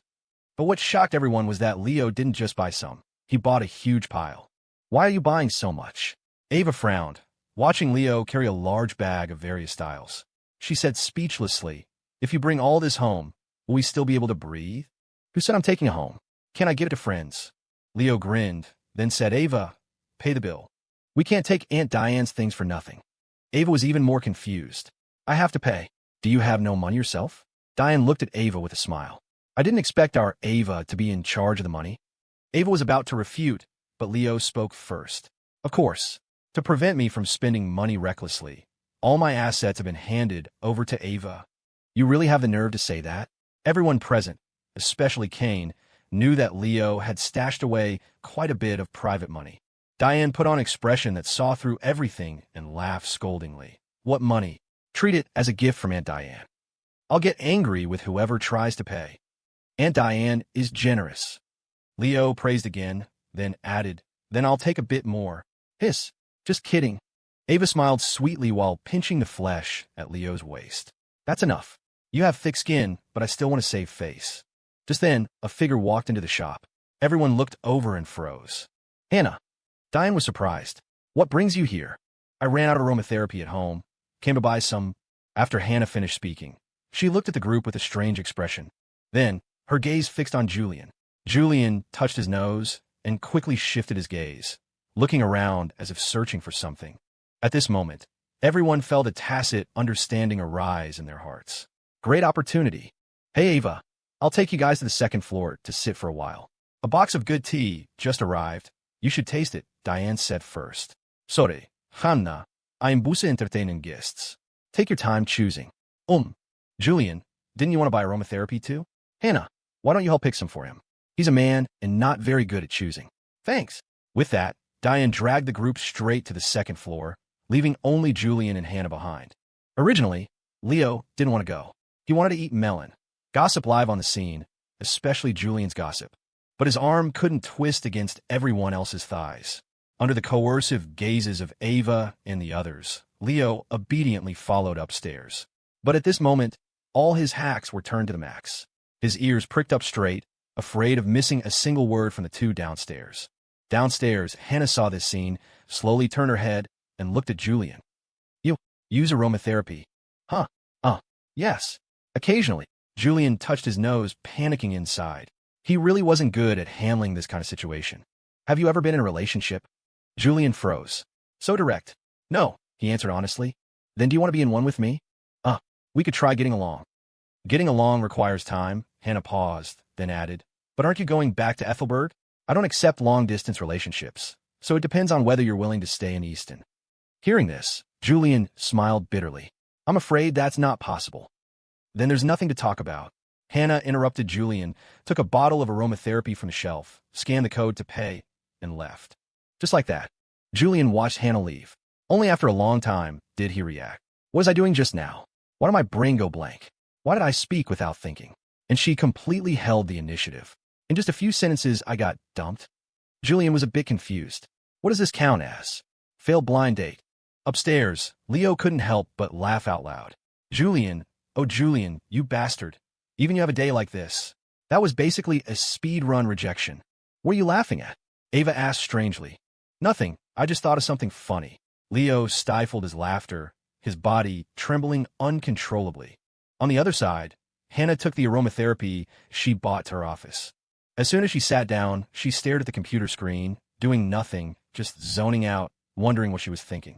About half an hour later, Hannah suddenly stood up and went straight to the director's office. Bang! Director Sullivan was sitting at his desk and was startled by Hannah suddenly opening the door. Can you knock? You scare me to death. Sullivan said helplessly. I'm weak. My injuries haven't healed yet. Can you show some consideration? However, just as he thought Hannah had caused trouble for the hospital again, Hannah's first sentence made Sullivan almost jump out of his chair. Director, I want to resign. When can the procedures be done? Sullivan spat out his tea, dumbfounded. WH, what did you say? Resign. Yes. No, what? I don't want a long-distance relationship. Sullivan was truly confused now. What on earth is this? Before he could speak, Hannah continued. Also, didn't hospitals all over the country fight to poach me before? Yes, but didn't you ignore all of them? Help me find if there are any hospitals in Ethelberg. If there are, tell them I'm coming. With that, Hannah didn't look back and walked straight out of the office, leaving Sullivan alone, messy in the wind. No, what is the situation? Sullivan suddenly raged. I'm a director. You resign just because you say so? Do you have any respect for hospital rules? Do you have any respect for me, the director? You lawless little girl, you resign. You could at least write a resignation letter. Sullivan's tone gradually weakened because he realized he really couldn't do anything about Hannah. Since the antidote was created, Hannah's reputation had spread throughout the Federation. Countless hospitals were fighting for her. If Hannah said the word, the directors of those hospitals would fly to Easton and use every means to take her away from him. But Sullivan could understand all that. What he couldn't understand was, what the hell does can't accept long-distance relationships mean? What kind of nonsensical resignation reason was that? After Hannah left the director's office, she walked to the elevator and waited. Suddenly, she turned her head to look at the window at the end of the corridor. There, a figure with a cast on his arm was leaning against the window, talking on the phone with someone. Dad, I've really thought it through. I want to stay in Easton. I've already told the commander. I'm not going back. No, I wasn't bullied. No one threatened me. Dad, why don't you believe me? It's not about money, Dad. Some things can't be solved with money. I really think so. I'm not crazy. Your son just wants to be a man with dignity. Why won't you believe me? Tanner looked anxious and helpless. On the other end of the phone, his dad thought his son had been possessed. Hannah saw this scene, a smile appearing at the corner of her mouth. Then she stepped into the elevator, looking no more. North Point, East Side Ridge.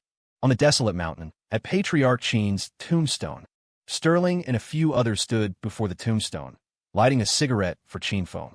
No one spoke. They silently raised a glass of wine and drank it in one go. After the strong liquor went down, Sterling let out a long breath. Now, we can retire in peace. No more tossing about. Even after experiencing so much, in the end, they all returned to their original lives, living and working in peace in North Point. and Louis's floral studio finally welcomed its mistress, Natalie Snow. Let's go. We'll come see old Sheen again during the holidays, Louis laughed. Tonight, go to my floral studio. We won't go home until we're drunk. Forget it. Your studio is too sissy. I'm uncomfortable there, Silas said. Let's go to my old estate. It's spacious. Drink as much as you want. Horace Kane snorted coldly. Is it your old estate? Didn't you lose it to Julian long ago? Silas's face immediately turned awkward upon hearing this. Sterling spoke up. All right. I live in that courtyard too. Julian will give me face and won't ask you for it. Really? Silas looked delighted, but the next second he felt a chill down his back. Turning around, he saw Natalie Snow looking at him with a smile. Dead Baldy, whose studio did you call sissy? Sister Snow, let me explain. Silas laughed sheepishly. I didn't mean that. I quite like your studio. It's very unique and elegant, especially the cowplow flowers old Louis planted. Those are bellflowers, Louis corrected. Everyone laughed. Natalie didn't hold back and started hitting Silas right there in front of Cheen Feng's grave. Sterling laughed and laughed, but suddenly tears welled up in the corners of his eyes.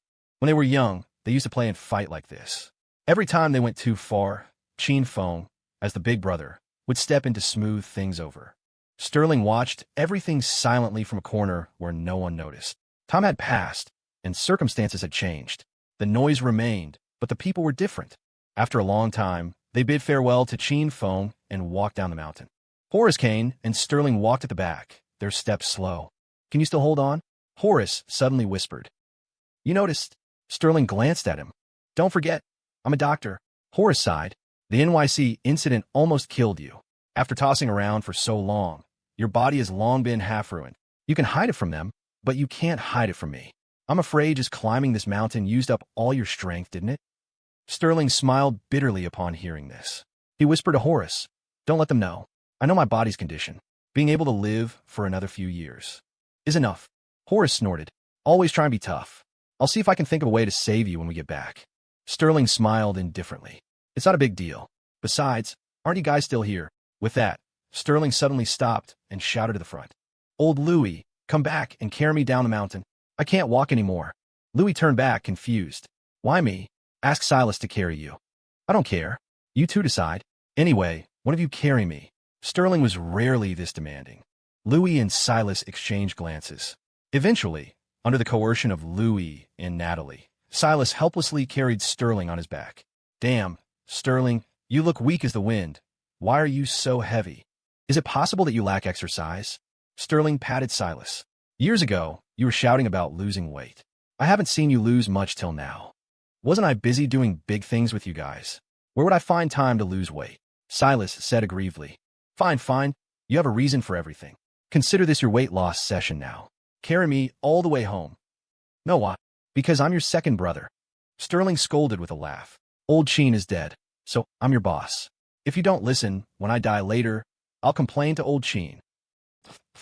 Silas cursed. Playing the victim first, huh? Old Sheen had the best relationship with me. I should be the one complaining to him. Sure, go complain now. Old Louis, give him a shot. Send him on his way. All right, guarantee him a quick one. Louis immediately pulled out a gun. Seeing this, Silas cursed angrily. Damn you, Louis. You really aren't human. With that, Silas took off running. Louis shouted from behind. Run slower. It doesn't matter if you fall. Don't drop Sterling. Ha ha. Amidst the laughter and playful fighting, the group left Cheen Feng's grave. NYC, Columbia University. At this moment, Henry Yin finally had his own research lab. Although he had said he wouldn't stay at Columbia, he had to admit that this place provided better conditions. In the office, Henry poured 2 cups of tea and handed one to the man on the sofa opposite him. I know why you came here, but the outcome is destined to disappoint you, Henry said softly. Hearing this, the man trembled all over, his lips quivering as he said, Can the dead truly not be brought back to life? Henry sighed. Professor Morgan, can you still not accept your granddaughter's departure? President Morgan spoke bitterly. You have Dr. Mark's legacy and the help of the Lunar Amber. Stop deceiving yourself, Professor Morgan. Henry interrupted. Actually, you've always known that on this path, whatever you do is futile, isn't it? Resurrection. This path is a dead end. If the dead could be revived, then life would have no meaning. If life has no meaning, then we would have no meaning. President Morgan remained silent. Yes, he knew. He had always known. He just wasn't willing to accept it. I understand. Thank you. Morgan was silent for a long while, then slowly stood up. He glanced at Henry one last time. The panacea. Can it really succeed? Henry answered softly. If it doesn't succeed, do we stop doing it? Your question has no meaning to me. But perhaps we are the same. Both paranoid people. Morgan smiled bitterly upon hearing this. Yes, just paranoia. With that, he left, walking quickly and soundlessly. He didn't leave Columbia University, but went to the Memorial Garden, to Dr. Quentin Mark's tombstone. There was another tombstone there, Professor Miller's. Morgan stared blankly at Professor Miller's tombstone. After a long while, he spoke slowly, his voice hoarse. Miller, tell me, did I do wrong? You and March were both my good students. But I seem not to be a good teacher. Paranoia. Our lineage of teachers and students seems to be full of paranoid people. Morgan felt a bit dazed. Was this fate? Perhaps an ill fate. Morgan let out a long sigh, his eyes holding endless, deathly stillness. Maybe I should have left this world long ago. As his voice fell, President Morgan disappeared from the Memorial Garden. His whereabouts unknown. Main storyline end. Expect another 10 to 20 chapters of side stories in daily life. Then I'll say goodbye to everyone. In a massive system universe. A cold, mechanical voice rang out. System 9527. Issuing your promotion mission now. You will enter a random world, select a protagonist, and advance together with him until the ultimate mission is completed.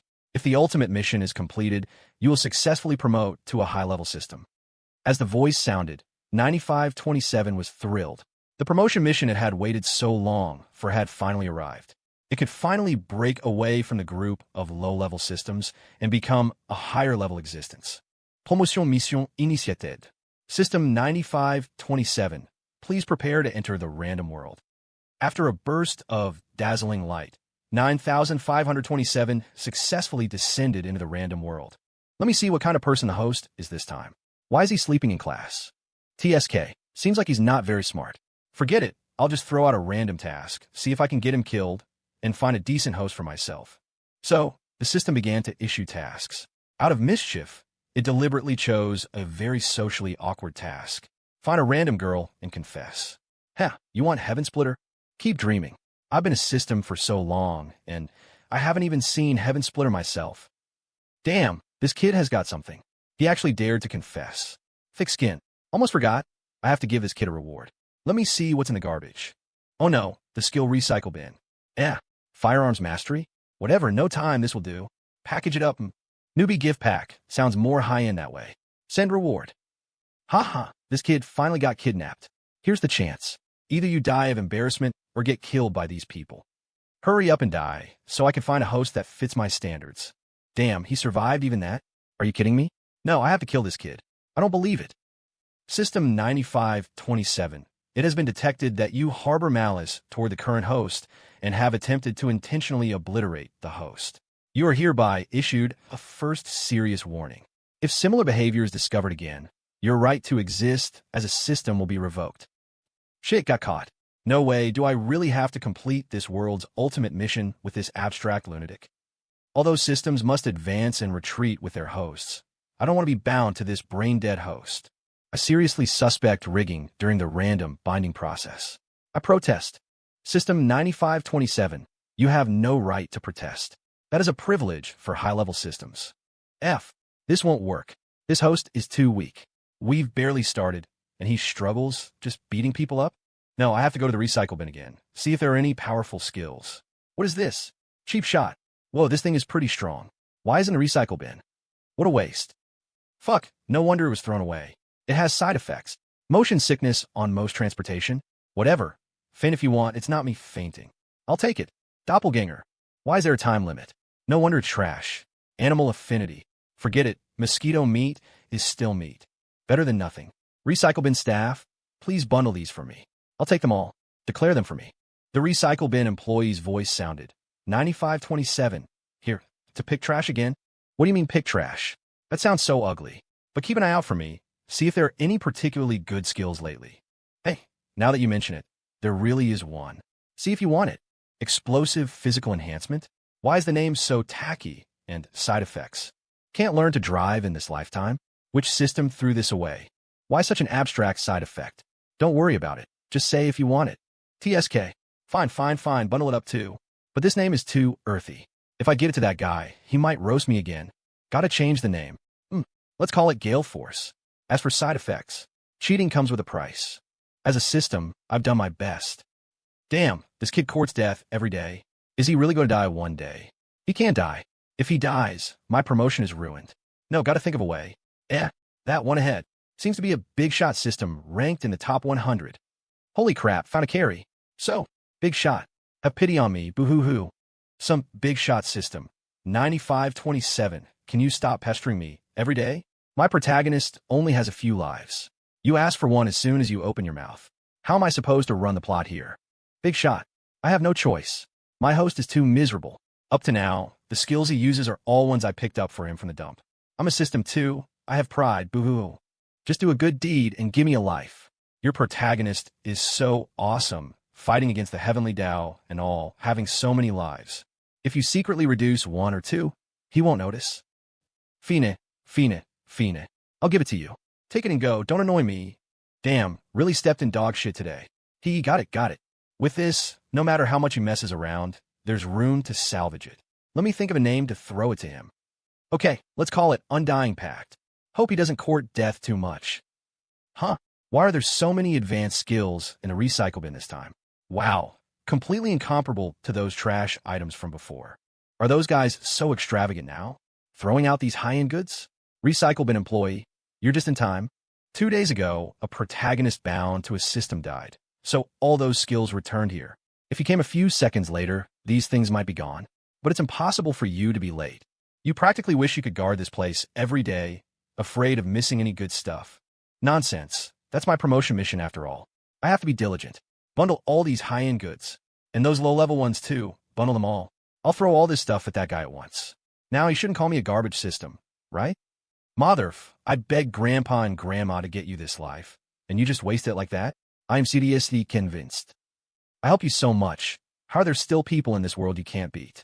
Trash. You're a pure trash host. No, I have to go to the recycle bin again. Haven't been there in a while. See if I can find something good. Damn, thought I could lay back and win. Now I'm panicked again. Seriously. That one ahead.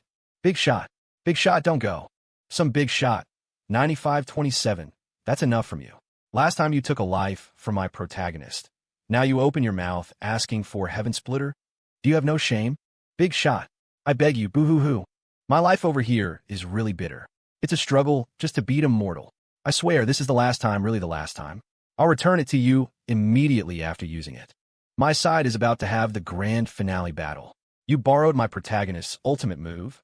What am I supposed to do? The grand finale is coming, but it hasn't happened yet, right? If worst comes to worst, learn from that Fire Lotus guy next door, let the supporting characters drag out the plot, then make a last-minute entrance. What do you take me for? I never do that last-minute stuff. Can you not compare me to those modded freaks? I beg you, big shot. If you don't agree, I won't leave. I really stepped in dog shit today. I'm warning you. Return it immediately after use. Do you hear me? Yes. Rest assured, I'll definitely return it to you first thing. Damn, finally got it. That kid clamors for Heaven Splitter every day. Now I'll give him a big surprise. System 9527. Congratulations on completing the promotion mission. Successfully promoted to high-level system. You may choose to detach from the host or leave a projection avatar to continue binding with the current host. Continue binding. After all, I watched him come all this way. If I leave, apart from being a top-ranked scholar, he's nothing. When I make it big one day, I'll get him a permanent version of Heaven Splitter so this bastard won't call me a garbage system every day. If he doesn't kneel down and call me System Grandpa, then I won't give him anything. System 9527. Please wait patiently for your next mission. TSK, suddenly being idle, don't know what to do. Whatever, go stroll around the recycle bin. Haven't been there in a while, feels weird. From then on, a high-level system figure appeared frequently in the recycle bin. Even though it was already a high-level system, the recycle bin employees who knew it well liked to call it the garbage system. NYC, airport entrance. Marco, I know I said I really wanted to travel everywhere. Kane said with a speechless expression. But can we not run to NYC every time? This month, we haven't been to many places, but we've been to NYC 3 or 4 times. A few more trips like this, and I'll know NYC better than Ethelbert. I'll practically be a local. What exactly do you want to do? Can you just say it straight? Who exactly is an NYC? Marco, holding his luggage, looked embarrassed. Kane, actually, don't be wishy-washy. Be a man and speak up. I actually wanted to see Quinn. Marco blushed. I want to pursue her, but I don't know how. Kane was stunned. Truly stunned. I understand you like the girl and want to see her. But you come to NYC so many times, and I haven't seen you go visit her once. Marco, tell the truth. Have you contacted her? No. Haven't met. Haven't chatted on the phone? We chatted, but I didn't tell her I came to NYC. Marco hesitative. I was afraid of disturbing her. What if she doesn't like me? Kane covered his face, looked up at the sky, and sighed. Idiot, what an idiot. You play support for Leo every day, but you haven't learned a single bit of his talent in this area. If you could comprehend even 1/10,000th of Leo's skill, you'd be planning the wedding by now. Besides, her family seems to be powerful in NYC. I have nothing. Brother Kane, to be honest, I'm a little insecure. Slap, slap, slap. Kane patted Marco's face and shouted, Marco, wake the hell up. You are a dignified T0, tier support. If you're insecure, what about me? So what if she has power and influence? You count as part of our Reed family, and you're Leo's man. Isn't this background strong enough? Besides, don't you know how capable you are? She, Quinn, is more than matched with you. As for the dowry or whatever, just tell Mr. Reed, and our family will pay for you. Hearing this, a grateful expression appeared on Marco's face. Kane's words undoubtedly restored a lot of his confidence. Then, Brother Kane, what should I do now? Asked this, Kane froze for a moment. He could talk the talk, but guiding actual action, he really didn't have experience. TSK, you have to ask Leo about this. He has experience. Kane crossed his arms. Take out your phone, call Leo, and learn from him. Marco suddenly realized and quickly took out his phone to call Leo. Soon, Leo answered. Hey, Marco, what's up? Mr. Evans, it's like this. Chasing girls? You haven't caught Quinn yet. Leo spat fiercely. Trash. You haven't learned a single one of my excellent shining points. Prick up your ears and listen carefully. Go find Quinn right now. Then tell her legs are very white and you like them very much. Then, barring any accidents, she will like you. On the other end of the phone, Marco and Kane were dumbfounded. They looked at each other, and Kane couldn't help but curse. Leo, is there something wrong with your brain? Who chases girls like that? Me, Leo said matter-of-factly. If you don't believe me, ask Ava. Didn't she fall in love with me like that? Holy crap. Ava, what are you doing? On the other end, Leo's scream suddenly sounded. Then, the phone was abruptly hung up. Marco listened to the busy tone coming from the phone and hesitated. Should I? Try what Mr. Evans said. Don't try it, Kane said with a dark face, hesitating not a bit. I was wrong. That guy isn't a normal person at all. Then what now? How about asking Quinn out first? Kane analyzed calmly. No matter what, you have to bravely take this step, Marco. Just then, a figure walked shakily up to them. Two destined ones. You look a bit troubled. Shane Quill, wearing sunglasses, chuckled. How about it? Want a fortune reading? Maybe it can help solve some problems. Kane was surprised. Why is this guy here? Big scammer. You ran to NYC to swindle people again? Not all, sir. This Taoist travels everywhere. Meeting you two here is truly fate. Fate? I think you just feel NYC is easy money, so you stay here. Hearing this, Shane smoothed his beard in dissatisfaction. Aren't you ruining my reputation saying that? I seriously tell fortunes and help people solve difficulties. Suddenly, Marco stared at Shane Quill and asked seriously, Master Shane, you told me back then that if I were with Quinn, the result would only be one death and one solitary life. Dare I ask, Master, if this is true, is there a solution? Shane Quill raised his eyebrows slightly. He looked at Marco carefully. It's you. I remember you. You and that woman indeed had such a hexagram back then. Immediately, he put on a profound and unfathomable look. This is a calamity destined in your fates. I shouldn't have interfered. Sieg, Fine. Meeting you today is perhaps God's special arrangement. I can act for you and resolve this calamity. Of course, it's not free. Not that I'm greedy, but everything is an equivalent exchange. If you're unwilling to pay, you will eat your own bitter fruit. Kane stood aside, the corner of his mouth twitching. No matter how he looked at it, this old thing was a scammer, and he had a smooth tongue. Marco, however, didn't doubt him at all. Master is right. How much do you want? For the sake of our relationship, give me $75,000, Shane estimated. Seeing Marco didn't look like someone who could produce big money, $75,000 should be just right. If he really couldn't even take out $75,000, and I owe you work too. This Master, I don't have that much cash on me. Is an IOU okay? Can't even take out 75,000? So poor. Oh no, I mean true feelings can always move people like me. Shane smiled kindly. In that case, write an IOU. Aside, Kane remained silent. He felt Marco should suffer a small loss to learn a lesson. Otherwise, this kid was too honest. It wouldn't do. Teaching by words doesn't work. Teaching by experience works instantly. Besides, it was only 75,000. At worst, he'd have Leo get it back from this guy later. Soon, Marco wrote the IOU for Shane. After smiling and accepting it, Shane began chanting some unintelligible incantations. After chanting for a few seconds, he stopped and looked at Marco. All right, I just cast a spell. Your calamity has been eliminated. Kane's fist clenched immediately. Are you really taking us for fools? Too damn excessive. Shane saw the situation wasn't right and spoke up. Fate is concluded. I should go find a next destined person. Gentlemen, farewell. He was about to run. Who knew? Just as he turned around, he froze in place. Because in front of him, several bodyguards in black suits had surrounded him. Arrest this charlatan. Quinn walked out from behind the bodyguards, her face full of anger. You damned liar, you even fooled me back then. You're dead. Marco and Kane were stunned. Why was Quinn here? Quinn glanced at Marco and said grumpily, Leo suddenly messaged me just now, saying you came to NYC to find me, and told me to pick you up. You didn't tell me in advance you were coming to NYC.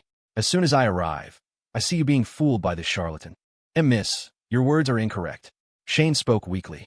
The Tao follows nature, mysterious and endless. Maybe it looks like being scammed to you, but I genuinely solved a heavenly disaster for you. Is that so? Quinn sneered. Dead scammer. NYC isn't the NYC of the past. Tell me, if I send you to the BSO later, will they believe your words? BSO. Director Jensen's dark face was presiding there. Shane's expression changed. If he really got sent in, it was over. No. It's not a big deal. Let's not disturb the BSO. Shane smiled sheepishly and took out the IOU Marco wrote, tearing it up on the spot. Is this okay? Let's all take a step back, calm down, don't be impulsive. Seeing this, Quinn sneered. Fine, then tell me honestly. What was that one death, one solitary life business back then? Shane glanced at Marco and said guiltily, wasn't that just to establish a persona, blowing a little smoke? Fake? Marco was stunned. 2 seconds later, he rolled up his sleeves. Shane Quill, I'll fight you, you bastard. Hey, don't get physical. Seeing the situation was bad, Shane immediately revealed his strength, darting out from the encirclement and fleeing swiftly. Kane's eyes widened. This dead Taoist actually had such strength? Chase him. Must catch that dead liar. Quinn said coldly. The group of bodyguards immediately chased after him, shouting catch the liar as they went. Seeing this, Kane said very tactfully, Marco, I'm going over there to buy coffee. You guys chat. Quinn looked at Kane, then turned her gaze to Marco. Why did you come to NYC to find me? Marco's face was red. Suddenly thinking of the method Leo taught him earlier, he hardened his heart. Play straight ball. Just play straight ball. He squeezed his eyes shut, buried his head, and said, Quinn, I've liked you for a long time. Please give me a chance. I want to be with you. Confessed. In this busy airport, in front of countless strangers, Marco confessed at the top of his lungs. Quinn's icy expression dissipated instantly, her cheeks flushed red. What are you saying? There are so many people here. Just then, a figure suddenly jumped out from behind Quinn. Sister, is he Marco? The one you've been thinking about day and night? Kia, when did you follow me? Marco looked up sharply to see a petite figure standing in front of him, looking at him curiously. You're Marco? I'm Quinn's sister. I'm Kira Monroe. I was wondering why my sister rushed here after getting a call. Turns out you came. You're not that handsome. Want to chase my sister? Kira said arrogantly. Don't daydream. The people chasing my sister in NYC could line up from the North Gate to the South Gate. Smack. Quinn immediately gave Kira a knuckle rap on the head. Ow. Sister, why did you hit me? I didn't say anything wrong. Kira clutched her head, a cunning smile in her eyes. Or do you really like this man? Marco turned his head sharply, staring straight at Quinn. Quinn felt her face burning. She snorted. What are you looking at? I'm just willing to give you a chance. Wow. Kira opened her small mouth and exaggerated. It's the first time sister is willing to give a man a chance, and she still says she doesn't like him. Kia, shut up. Kira got another knuckle rap. Then, Quinn looked at Marco and said, since it's rare for you to come to NYC, I'll show you around. Let's go get in my car. Now, No matter how stupid Marco was, he understood this was his chance. He immediately followed Quinn without hesitation, secretly giving Kira a thumbs up. Seeing this, Kira secretly made an okay gesture to Marco. Praise Kira. Praise Mr. Evans. Without these two, this wouldn't have worked today. Once he took this step, Marco believed that with sincerity, he could definitely move Quinn. Definitely. Not long after Marco and the others left. Outside the airport, Kane held a coffee, looking around blankly. Where are they? Where did they go? There were two of us leaving the airport. Why am I the only one now? Are we traveling or not? The XDH World Hacker Competition. Next up is the contestant from the Federation, the female hacker, Zara Collins. In the last hacker competition, she represented Columbia University School of Computer Science and achieved a respectable 17th place. Now, she is competing as an individual, and in the first round of decoding, she successfully achieved a perfect score. Keep in mind, among the contestants in this competition, only 8 achieved a perfect score in the first round. And Zara Collins is one of them, and the only female contestant. In my opinion, her ranking in this competition will definitely be higher than 17th. There's a great hope she can break into the top 10. While the host was commentating, Zara Collins, dressed in black, slowly walked onto the stage. Hearing the host's words, Zara scoffed. Decoding mode. In the past, perhaps she really couldn't get a perfect score. But her multiple battles with Adrian had directly skyrocketed her ability in this area. But what annoyed her more was that until now, she still couldn't crack Adrian's network vulnerabilities. Meanwhile, the host continued. Let's see who Zara Collins has drawn as her opponent this time. Oh my god, her opponent is Kellen from the US, the champion of the last competition. Truly unfortunate to encounter Kellen. This is very disadvantageous for Zara. However, even if she loses this match, her points will still be among the top. Zara stood still, staring intently at the blonde man in front of her. Kellen glanced at Zara and said listlessly, let's end this quickly. This competition is really boring.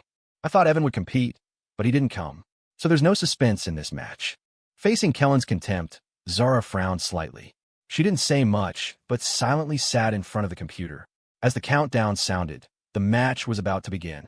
In the audience stands, a figure wearing a black baseball cap stared intently at Zara. He didn't even spare a glance for Kellen, as if finding him an eyesore. Kellen is as steady as ever. Is he going to win 2 consecutive championships this time?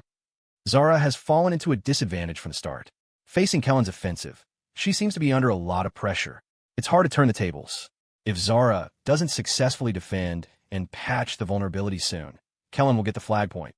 Everyone present, including the audience, was an amateur. Even without the host commentary, they could see that Zara was about to lose soon. No one noticed that in the last row of the audience seats, the man in the baseball cap suddenly stood up, picked up the backpack next to him, and left the arena. Match over. Attack and defense mode round 1. Kellen wins. According to the rules and match performance, in this contest, Kellen scores 9 points, and Zara Collins successfully patched 1 vulnerability, scoring 1 point. 9-1. It was a complete crush, leaving no face at all. Kellen stood up and spread his hands at Zara. It's so easy. Zara's face was terrifyingly dark, her fists clenched, but she wasn't a sore loser. Inferior skill, she admitted it. Anyway, there were still many matches ahead. She wouldn't end it just because of this one match. Okay, contestants, please leave the stage. What happened? Before the host finished speaking, there was a click. The lights in the competition arena suddenly went out, and the big screen went black. Power outage? Before everyone could react, the big screen gradually lit up, but not as it was before. Clack, clack, clack. As the screen lit up, the sound of keyboard tapping suddenly echoed in the arena.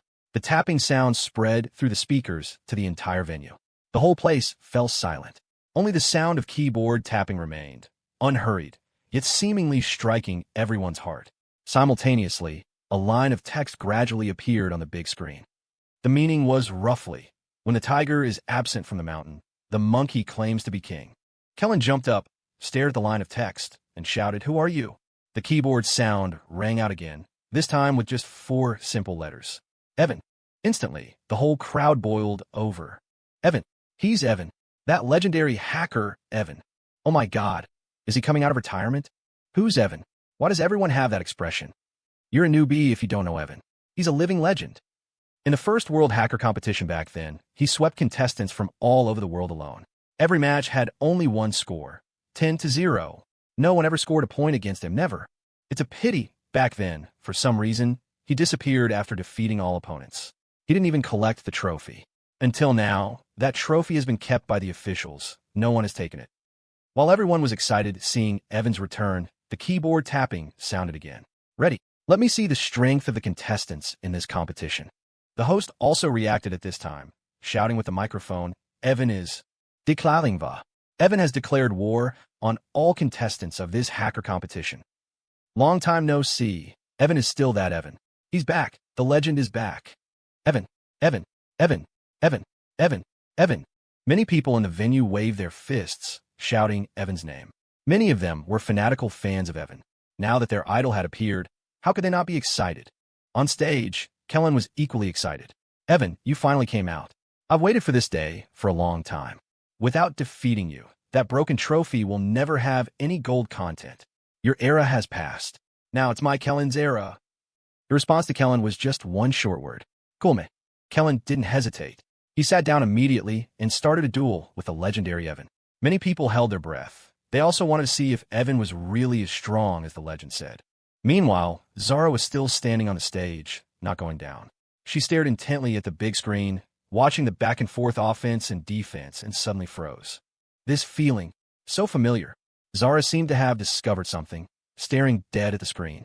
Alike to alike, Evan's operation trajectory was too similar to Adrian's. And for him to appear at this time, he must be nearby. Zara turned her head sharply, scanning the entire arena. The arena is crowded and mixed. He definitely wouldn't choose to show himself here. Outside, thinking of this, Zara ignored the contest between Kellen and Evan and ran directly out of the venue. No one stopped her because everyone's attention was on the big screen. Not far after running out, Zara suddenly slowed down because she found something wrong. That person, just now, had a cigarette in his mouth. Back when she sought revenge, she had specifically inquired about everything regarding Adrian. Zara remembered one piece of information was that Adrian never smoked, at most eating lollipops.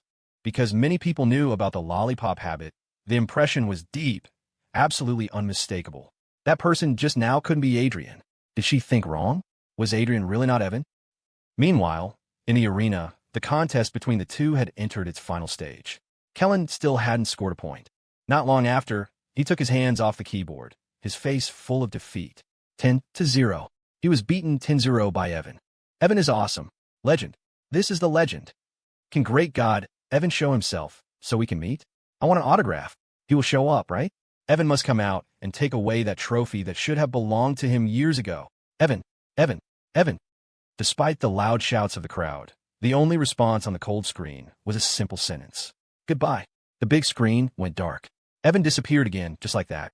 In a coffee shop around the venue, Adrian took off his headphones and slowly closed the laptop he carried with him. He put the computer in his backpack, picked up the coffee next to him, and got up to leave. Just as he walked out of the coffee shop, he froze, standing still.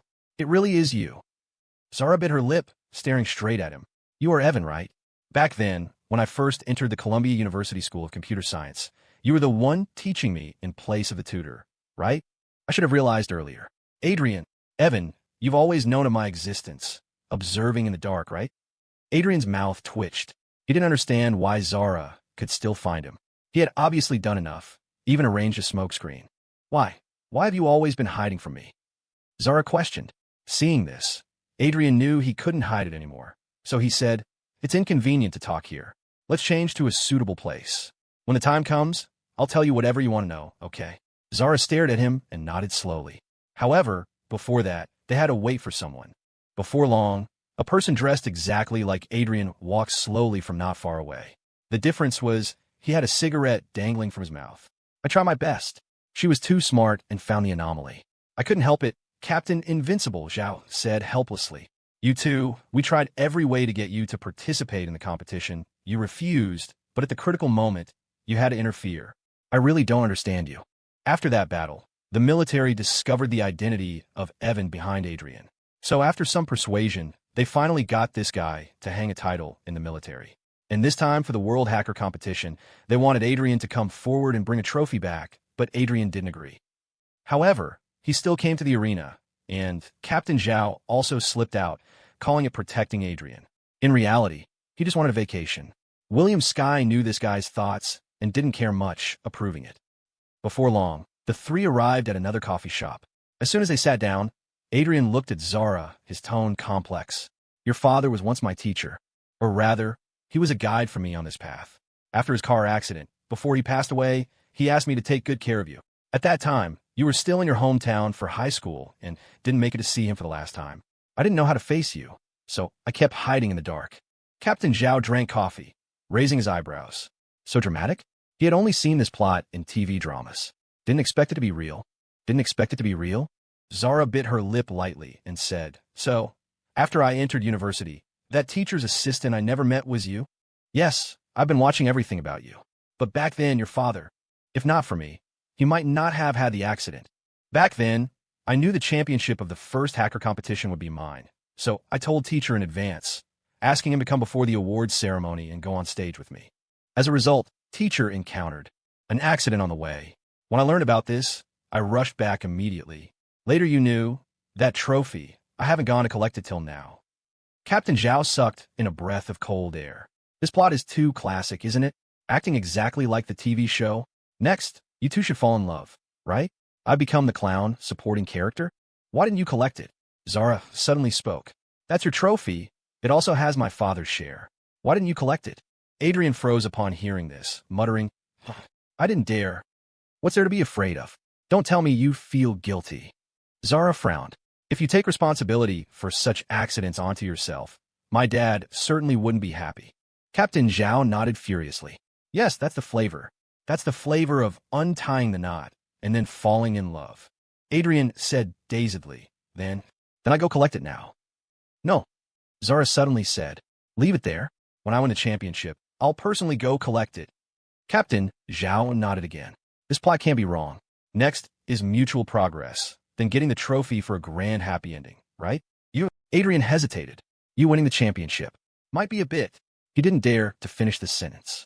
With your current strength, at most you'll make it into the top 10. Isn't there still you? Zara looked straight at Adrian. With the famous Evan here, do you not even have the confidence to cultivate a world champion? Adrian heard this and smiled bitterly. Fine, we'll do as you say. Just as he finished speaking, Zara pulled his hand directly. Go, let's train now. Teach me everything you know. Strive to bring back my dad's trophy soon. Adrian was somewhat helpless. That counts as my trophy too, right? Zara snorted. When I win the championship, that trophy will have my share too. It counts as ours, the three of us. Fine, whatever you say. The two walked further and further away, leaving only Captain Zhao bewildered in the coffee shop. After a long while, Captain Zhao reacted and immediately called William Sky. Hey boss, our big hacker seems to have been abducted.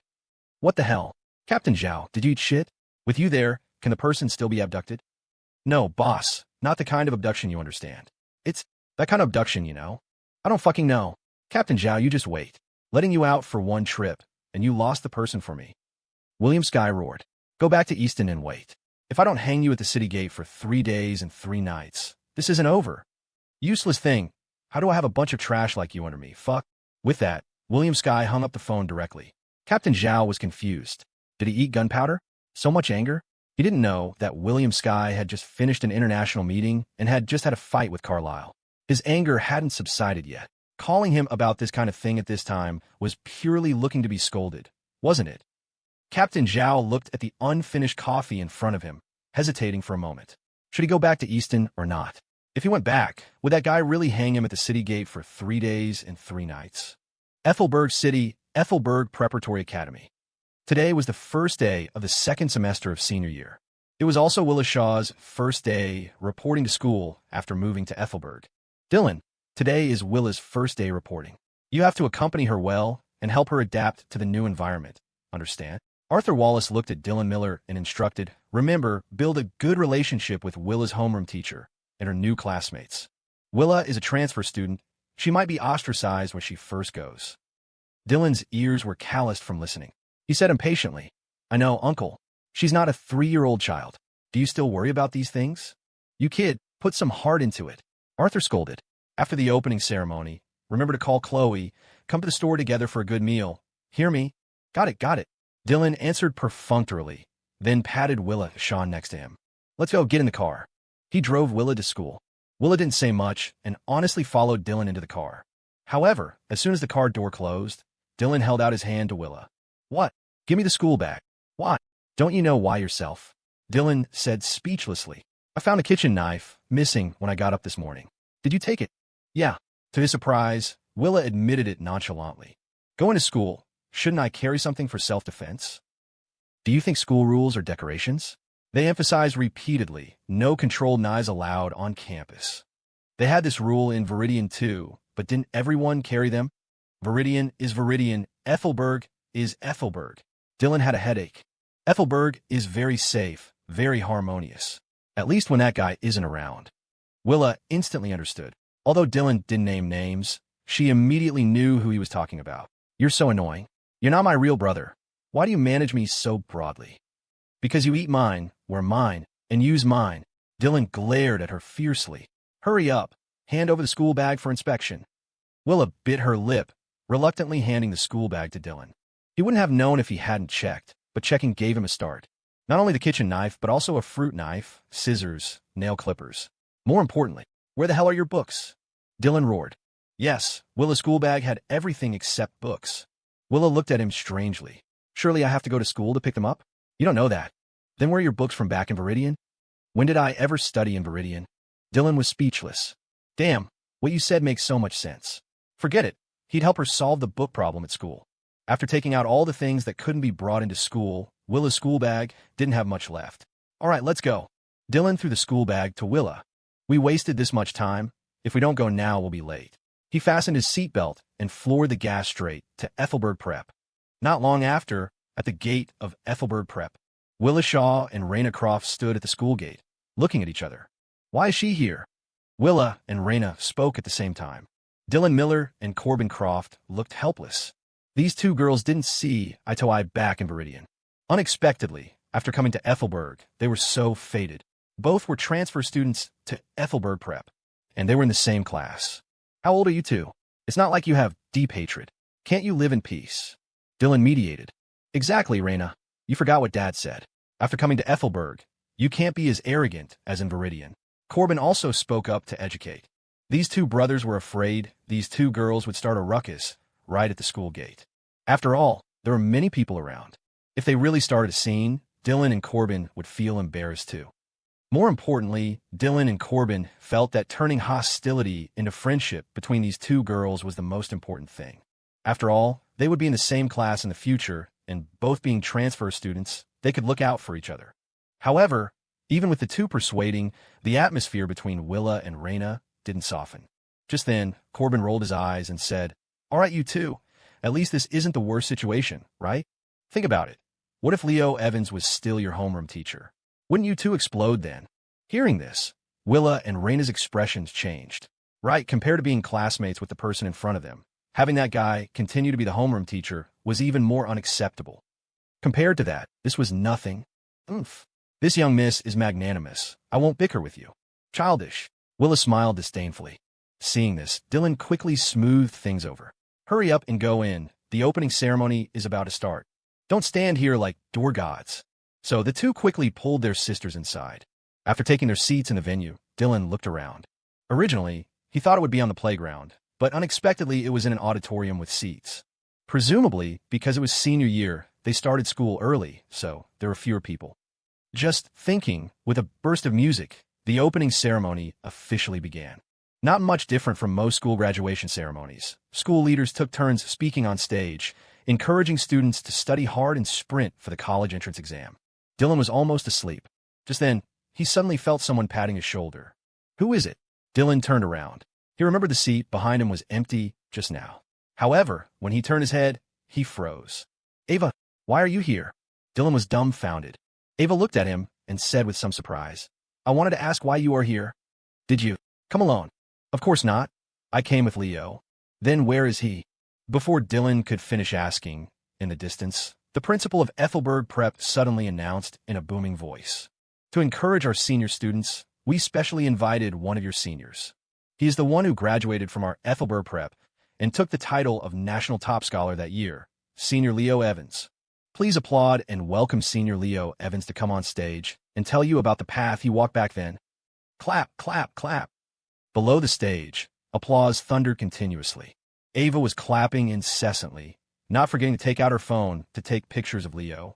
After all, This was a rare occasion where that guy appeared serious. Of course, there were also those stunned in place, as if struck by lightning. Dylan, Willa, Corbin, and Raina. The four of them. Faces blank. Top scholar. Corbin stammered, looking at Dylan.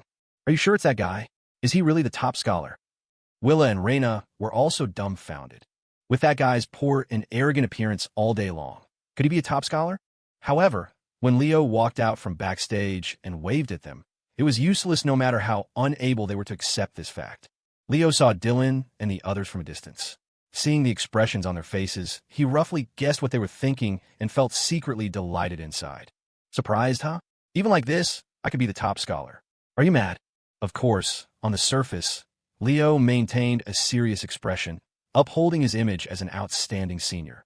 Juniors, hello everyone. I am Leo Evans. I am untalented, accidentally scored a top scholar title, so the principal invited me back to speak and share my experience with you. Time flies, seeing you now. I seem to see myself when I was still studying at prep. Remember myself back then? I had no talent for learning. You could even say I was stupid. Things others could understand in one class, I might have to spend a day or even 2 days to grasp. At that time, for the college entrance exam, I uninstalled all the games on my phone, changed all my music to vocabulary words, and carved ancient poems into every part of my life. I wasn't smart enough. I relied on hard work. My memory wasn't good. I slept a few hours less. I burned the midnight oil. I never put down my books. Looking back now, although those days were bitter, they were also one of the most memorable times for me. Leo gave a passionate speech on stage, mobilizing the emotions of all students and parents, except for Dylan and the others. Corbin's eyes were full of suspicion. He couldn't help asking Dylan, was this guy really that hardworking in high school? Hearing this, Dylan sneered. If even one thing he said touches the truth, I'll twist my head off on the spot. You burned the midnight oil? You never put down your books? When you burned the midnight oil, what were you fighting? When you never put down your books, what books were they? Do you dare say? And most memorable times? You were cursing your high school homeroom teacher with me just last week, who kept claiming they'd blow up prep sooner or later. Was it you? Ava sat behind Dylan, concentrating on recording this video of Leo. She really wanted to know if Leo would laugh seeing this video himself later. Of course, she wasn't idle. She even started a live stream directly in the family group chat. Although the group was still the previous Reed family group, David Evans and the others had long been added. But the group name hadn't changed. It was still Young Miss Love Support Club, because everyone inside was Ava's backer. At this moment, Ava aimed the camera at Leo, live streaming in the group. Messages in the group kept ringing like bullet comments, all spamming 3 words. Shameless. On stage, Leo continued his speech. Although I've only left school for a short 2 years, these 2 years have been extremely fulfilling for me. I have a very beautiful girlfriend who loves me very much. She's sitting in the back row, recording me right now. Leo pointed at Ava, his tone full of show-off intent. See that? That's my wife. Pretty, right? I'll flex on you to death. Sure enough, a burst of "oh" sounded from the audience. Ava's cheeks visibly turned red. She waved to everyone, then glared fiercely at Leo. Leo was fearless. You recorded me. Isn't it fair for me to take a little revenge? Everyone stop looking. My girlfriend is shy. Leo smiled and continued. Besides that, I've met many friends, had my first job in life, my first pet. I also traveled everywhere, went to Westlake City, Viridian, NYC, and the far north. What I want to say is, maybe you feel the current classroom is like a cage to you. But once you experience the college entrance exam and walk out of this small classroom, what welcomes you will be a brand new world. The premise is, you must have ability and unremitting effort. Grades are never the result. What you gain in this process is the most important. Thunderous applause rang out from the audience. Many students' eyes were filled with yearning for the future life described by Leo. Dylan sat in the back row, the corner of his mouth twitching. He really wanted to stand up and say a truth. Everyone wake up. Are you the same as Leo?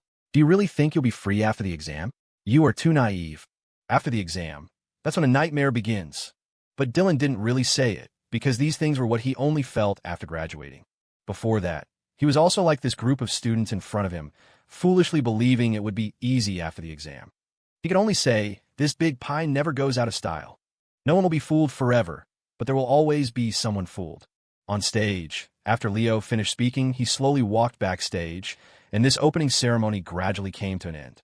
Ethelbert Prep's tradition was to go home after the opening ceremony and start classes the next day. Dylan and Corbin immediately took their sisters to find their homeroom teachers to get familiar first. As for Leo and Ava, their whereabouts were already unknown. After the trivial matters were over, Dylan took Willa into the car to pick up Chloe. Chloe was nearing graduation and had already started finding an internship in Ethelberg. Her relationship with Dylan was growing deeper day by day. Arriving downstairs at Chloe's company, Dylan saw Chloe waiting by the roadside at a glance. Getting off so early today? Isn't it Willa's opening ceremony? Since there's nothing going on today, I left early. Chloe sat in the passenger seat, then took a gift out of her bag and handed it to Willa. Happy school opening, Willa. Willa froze. She really wanted to say that no student felt happy about school opening, but she still accepted the gift. It was an exquisite fountain pen. Willa looked at the pen and fell into silence. She was thinking, can this thing replace a fruit knife? After thinking for a second, she got the answer. Emma McCann? Thank you, Sister Chloe. I like it very much. Willa said sincerely. She really liked it. This thing was more convenient than a fruit knife, easier to carry, and wouldn't be confiscated. Dylan drove the two to Arthur Wallace's barbecue restaurant. As soon as he entered, he froze. Yo, why so slow? Leo stuffed barbecue into his mouth, greeting them. You were too slow. I couldn't wait, so I ate first. Aside, Arthur was somewhat helpless. You started eating as soon as you entered the store. Where did you plan to wait for anyone? After the graduation ceremony ended, Leo brought Ava to Arthur's barbecue restaurant. Arthur had promised him free meals for life. To this, Leo was not polite at all, eating the most expensive meat in Arthur's shop. After all, back in Viridian, he had saved Arthur's life. This bit of barbecue counted as repaying a kindness. You really aren't polite at all. Dylan rolled up his sleeves and despised. I was wondering why you suddenly disappeared. Turns out you came here for a raid.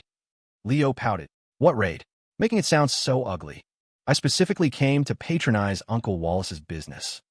Patronize business? Then you pay. Don't be silly. Aren't you driving away customers? Dylan laughed angrily. Since when did asking customers to pay mean driving away customers? But he was used to Leo's shamelessness. Taking Willa and Chloe, they sat down, grabbed chopsticks, and ate together. By the way, when are you two holding the wedding? Dylan suddenly asked. Soon. We're going to North Point in 2 days, then we'll start preparing. Leo said while eating meat. How much gift money are you planning to give? With our relationship, what gift money? Dylan waved his hand grandly. When the time comes, I'll have my uncle go directly to roast meat for your guests. Arthur's face instantly turned black. So inside and out, I'm the one suffering? But there's something I'm curious about. How much of a dowry are you planning to scam from the Reed family? Dylan didn't care if Ava was there or not, speaking sarcastically. Some people are masters who won't suffer a loss. Surely you're thinking about how to scam a sum from the bride's side now. Are you talking about yourself? Leo was surprised. Old Miller, Chloe treats you sincerely, and you actually harbor such evil thoughts. Dylan snorted, smiling without speaking. Who I'm talking about, don't you know in your heart? Leo looked up at the ceiling. Don't know. Anyway, not talking about me. Dylan might be talking about Ethan Sia. After all, that guy has a black knife and a blacker heart. My heart, anyway, doesn't know. Ava leaned her head on Leo's shoulder with a smile. Really? You want to scam our family? You want to snatch both the person and the money? How could that be? Am I that kind of person? Leo said without hesitation. That was all my dad's rotten idea. It has nothing to do with me. I'm a good person. Everyone sneered. You're a good person?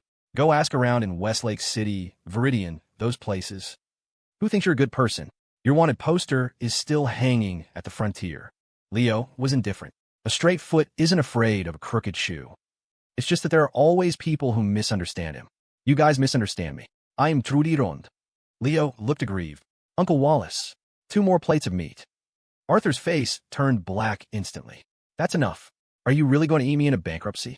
Ethelberg City, Ethelberg Preparatory Academy. Today was the first day of the 2nd semester of senior year. It was also Willa Shaw's first day reporting to school after moving to Ethelberg. Dylan, today is Willa's first day reporting. You have to accompany her well and help her adapt to the new environment, understand? Arthur Wallace looked at Dylan Miller and instructed, remember, build a good relationship with Willa's homeroom teacher and her new classmates. Willa is a transfer student. She might be ostracized when she first goes. Dylan's ears were calloused from listening. He said impatiently, I know, Uncle. She's not a 3-year-old child. Do you still worry about these things? You kid, put some heart into it. Arthur scolded. After the opening ceremony, remember to call Chloe, come to the store together for a good meal. Hear me?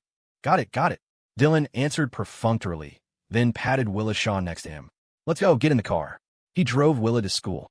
Willa didn't say much and honestly followed Dylan into the car. However, as soon as the car door closed, Dylan held out his hand to Willa. What? Give me the school bag. Why? Don't you know why yourself? Dylan said speechlessly. I found a kitchen knife missing when I got up this morning. Did you take it? Yeah. To his surprise, Willa admitted it nonchalantly. Going to school, shouldn't I carry something for self-defense? Do you think school rules are decorations? They emphasized repeatedly, no controlled knives allowed on campus. They had this rule in Viridian too, but didn't everyone carry them? Viridian is Viridian, Ethelberg is Ethelberg. Dylan had a headache. Ethelberg is very safe, very harmonious. At least when that guy isn't around. Willa instantly understood. Although Dylan didn't name names, she immediately knew who he was talking about. You're so annoying. You're not my real brother. Why do you manage me so broadly? Because you eat mine, wear mine, and use mine. Dylan glared at her fiercely. Hurry up, hand over the school bag for inspection. Willa bit her lip, reluctantly handing the school bag to Dylan. He wouldn't have known if he hadn't checked, but checking gave him a start. Not only the kitchen knife, but also a fruit knife, scissors, nail clippers. More importantly, where the hell are your books? Dylan roared. Yes, Willa's school bag had everything except books. Willa looked at him strangely. Surely I have to go to school to pick them up? You don't know that. Then where are your books from back in Viridian? When did I ever study in Viridian? Dylan was speechless. Damn, what you said makes so much sense. Forget it. He'd help her solve the book problem at school. After taking out all the things that couldn't be brought into school, Willa's school bag didn't have much left. All right, let's go. Dylan threw the school bag to Willa. We wasted this much time. If we don't go now, we'll be late. He fastened his seatbelt and floored the gas straight to Ethelberg Prep. Not long after, at the gate of Ethelberg Prep, Willa Shaw and Raina Croft stood at the school gate, looking at each other. Why is she here? Why is she here? Willa and Raina spoke at the same time. Dylan Miller and Corbin Croft looked helpless. These two girls didn't see eye to eye back in Viridian. Unexpectedly, after coming to Ethelberg, they were so fated. Both were transfer students to Ethelberg Prep, and they were in the same class. How old are you two? It's not like you have deep hatred. Can't you live in peace? Dylan mediated. Exactly, Raina, you forgot what Dad said. After coming to Ethelberg, you can't be as arrogant as in Viridian. Corbin also spoke up to educate. These two brothers were afraid these two girls would start a ruckus right at the school gate. After all, there were many people around. If they really started a scene, Dylan and Corbin would feel embarrassed too. More importantly, Dylan and Corbin felt that turning hostility into friendship between these two girls was the most important thing. After all, they would be in the same class in the future, and both being transfer students, they could look out for each other. However, even with the two persuading, the atmosphere between Willa and Raina didn't soften. Just then, Corbin rolled his eyes and said, All right, you two, at least this isn't the worst situation, right? Think about it. What if Leo Evans was still your homeroom teacher? Wouldn't you two explode then? Hearing this, Willa and Raina's expressions changed. Right? Compared to being classmates with the person in front of them, having that guy continue to be the homeroom teacher was even more unacceptable. Compared to that, this was nothing. Oomph. This young miss is magnanimous. I won't bicker with you. Raina snorted and spoke first. Childish. Willa smiled disdainfully. Seeing this, Dylan quickly smoothed things over. Hurry up and go in. The opening ceremony is about to start. Don't stand here like door gods. So the two quickly pulled their sisters inside. After taking their seats in the venue, Dylan looked around. Originally, he thought it would be on the playground, but unexpectedly, it was in an auditorium with seats. Presumably, because it was senior year, they started school early, so there were fewer people. Just thinking, with a burst of music, the opening ceremony officially began. Not much different from most school graduation ceremonies. School leaders took turns speaking on stage, encouraging students to study hard and sprint for the college entrance exam. Dylan was almost asleep. Just then he suddenly felt someone patting his shoulder. Who is it? Dylan turned around. He remembered the seat behind him was empty just now. However, when he turned his head, he froze. Ava, why are you here? Dylan was dumbfounded. Ava looked at him and said with some surprise, I wanted to ask why you are here. Did you come alone? Of course not. I came with Leo. Then where is he? Before Dylan could finish asking, in the distance, the principal of Ethelberg Prep suddenly announced in a booming voice, To encourage our senior students, we specially invited one of your seniors. He is the one who graduated from our Ethelberg Prep and took the title of National Top Scholar that year, Senior Leo Evans. Please applaud and welcome Senior Leo Evans to come on stage and tell you about the path he walked back then. Clap, clap, clap. Below the stage, applause thundered continuously. Ava was clapping incessantly, not forgetting to take out her phone to take pictures of Leo. After all, this was a rare occasion where that guy appeared serious. Of course, there were also those stunned in place, as if struck by lightning. Dylan, Willa, Corbin, and Raina, the four of them, faces blank. Top scholar. Corbin stammered, looking at Dylan. Are you sure it's that guy? Is he really the top scholar? Willa and Raina were also dumbfounded. With that guy's poor and arrogant appearance all day long, could he be a top scholar? However, when Leo walked out from backstage and waved at them, it was useless no matter how unable they were to accept this fact. Leo saw Dylan and the others from a distance. Seeing the expressions on their faces, he roughly guessed what they were thinking and felt secretly delighted inside. Surprised, huh? Even like this, I could be the top scholar. Are you mad? Of course, on the surface, Leo maintained a serious expression, upholding his image as an outstanding senior. Juniors, hello everyone. I am Leo Evans. I am untalented, accidentally scored a top scholar title. So the principal invited me back to speak and share my experience with you. Time flies, seeing you now. I seem to see myself when I was still studying at prep. Remembering myself back then, I had no talent for learning. You could even say I was stupid. Things others could understand in one class, I might have to spend a day or even 2 days to grasp. At that time, for the college entrance exam, I uninstalled all the games on my phone, changed all my music to vocabulary words, and carved ancient poems into every part of my life. I wasn't smart enough. I relied on hard work. My memory wasn't good. I slept a few hours less. I burned the midnight oil. I never put down my books. Looking back now, although those days were bitter, they were also one of the most memorable times for me. Leo gave a passionate speech on stage, mobilizing the emotions of all students and parents, except for Dylan and the others. Corbin's eyes were full of suspicion.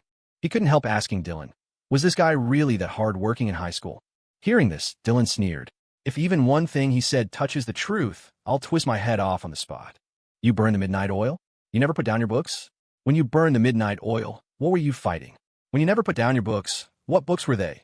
Do you dare say? And most memorable times? You were cursing your high school homeroom teacher with me just last week, who kept claiming they'd blow up prep sooner or later. Was it you? Ava sat behind Dylan, concentrating on recording this video of Leo. She really wanted to know if Leo would laugh seeing this video himself later. Of course, she wasn't idle. She even started a live stream directly in the family group chat. Although the group was still the previous Reed family group, David Evans and the others had long been added. But the group name hadn't changed. It was still Young Miss Love Support Club, because everyone inside was Ava's backer. At this moment, Ava aimed the camera at Leo, live streaming in the group. Messages in the group kept ringing like bullet comments, all spamming 3 words. Shameless. On stage, Leo continued his speech. Although I've only left school for a short 2 years, these 2 years have been extremely fulfilling for me. I have a very beautiful girlfriend who loves me very much. She's sitting in the back row, recording me right now. Leo pointed at Ava, his tone full of show-off intent. See that? That's my wife. Pretty, right? I'll flex on you to death. Sure enough, a burst of "oh" sounded from the audience. Ava's cheeks visibly turned red. She waved to everyone, then glared fiercely at Leo. Leo was fearless. You recorded me. Isn't it fair for me to take a little revenge? Everyone stop looking, my girlfriend is shy. Leo smiled and continued. Besides that, I've met many friends, had my first job in life, my first pet.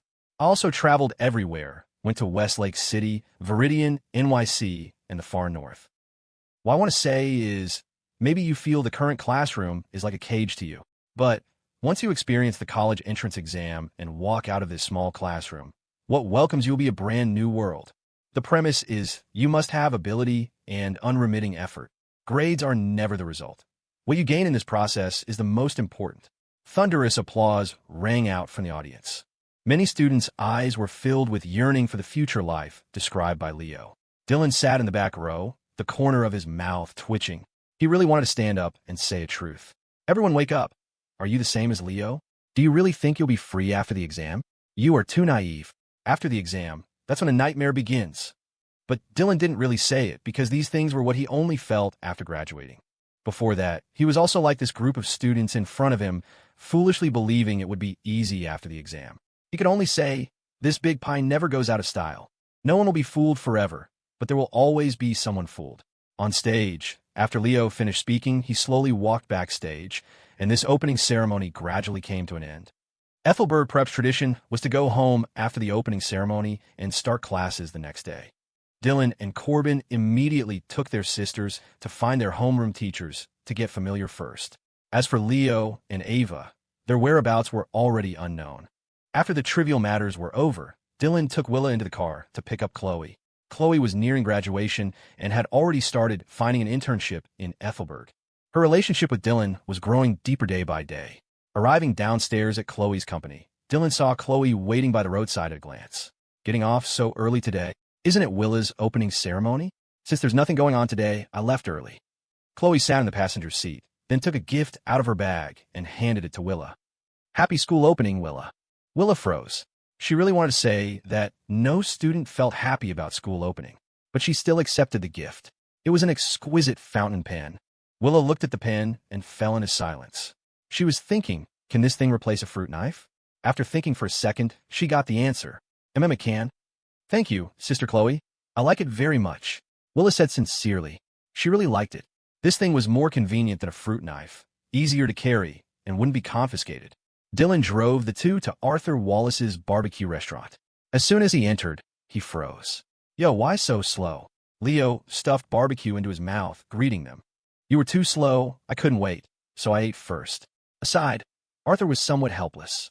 You started eating as soon as you entered the store. Where did you plan to wait for anyone?" After the graduation ceremony ended, Leo brought Ava to Arthur's barbecue restaurant. Arthur had promised him free meals for life. To this, Leo was not polite at all, eating the most expensive meat in Arthur's shop. After all, back in Viridian, he had saved Arthur's life.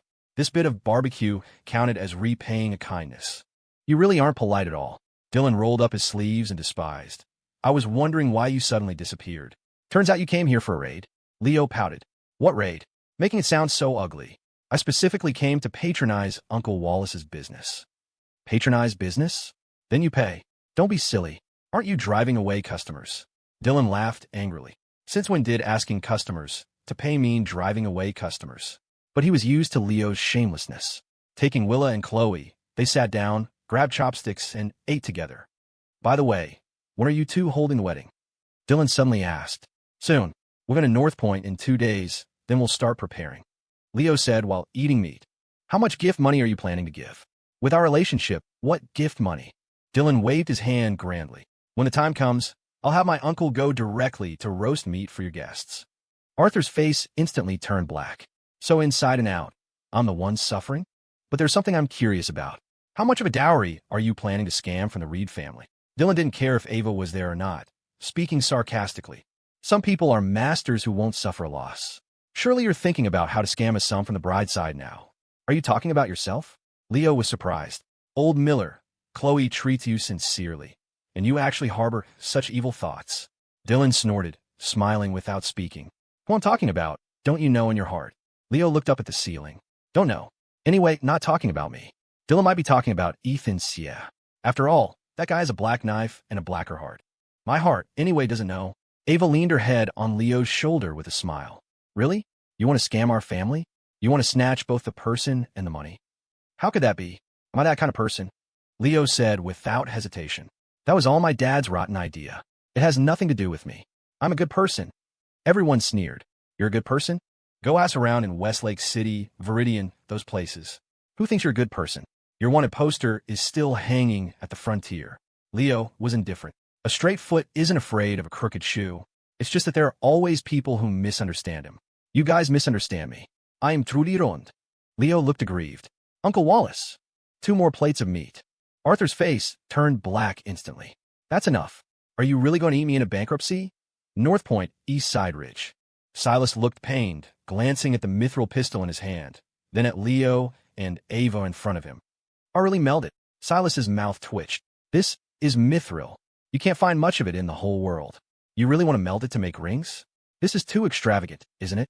A waste of heavenly treasures. Cut the crap. Once it's done, the leftover material is yours. Consider it your labor fee." "All right, boss. Any other requests?" Not bragging, but my ring-making skills are top-notch. Hearing he could get such a big benefit, Silas changed his face instantly. Just a pair of rings. How much material could they use? The rest would be all his. At this time, Leo glanced at Ava beside him. Ava understood and immediately stated her requirements. I want our initials on the inside of the rings, and for the style I want this. Ava handed her design style to Silas. Silas glanced at it and nodded. No problem, piece of cake. Before he could speak, Ava continued, besides the initials, it's best to draw a cat head, a squirrel head, a raccoon head. Wait, Silas quickly interrupted Ava, looking at Leo in disbelief. What on earth is she saying? Why carve these things inside the ring? Leo shrugged. Don't look at me, not my idea. Did you think that labor fee was so easy to earn? If you mess it up and she's not satisfied, just wait for the complaint. Silas's eyelid twitched. He looked helpfully outside. In the courtyard, Sterling was lying on a chair with his eyes closed, resting. Clearly, he didn't plan to get involved in this at all. What's with that expression? Ava puffed out her cheeks, slightly dissatisfied. Just this tiny request, and you can't do it? She turned to look at Leo. Didn't you say he was some legendary master? Just this. Leo was somewhat helpless. I thought he was pretty capable too. Who knew it was all blown up? Forget it. I feel like we could just find any jewelry store on the street to do it. I think so too. Didn't expect this guy to be so unreliable. Enough. Silas glared at the two. Who are you being sarcastic at? Find any jewelry store? If you can find one that can work with this stuff, I'll twist my head off for you to play with. Initials are fine. As for those messy things, at most one cat head, no more. Silas explained patiently. It's not that I can't do it, mostly because carving too many of those things looks ugly. He found a bunch of messy reasons. Actually, he really wasn't confident he could do it. The requirement for precision was too high, and he wasn't using a machine, but pure handcrafting. Fine. Cat head it is. Leo nodded. How long until it's done? 1 week. Okay, just right. We'll look around North Point for this week. With that, Leo took a red invitation from his pocket and threw it to Silas. Silas took the invitation and opened it. You two are holding the wedding next month? In Ethelberg? Yes. We didn't bring many invitations, so you guys inform each other. I'll say this first, I don't have much money for a gift. At most a few $100, take it or leave it. Fine. With your poor and arrogant look, didn't expect you to give much anyway. Leo waved his hand, indifferent. Then, the two left the small courtyard. They still had to go to the military district. Silas watched them leave, then looked at the mithril pistol in his hand, a smile appearing at the corner of his mouth. He struck it rich. There'll be a lot left after melting. If I can find a channel to sell this stuff, maybe I can pay off all those debts. I advise you to take it easy. On the chair, Sterling suddenly spoke.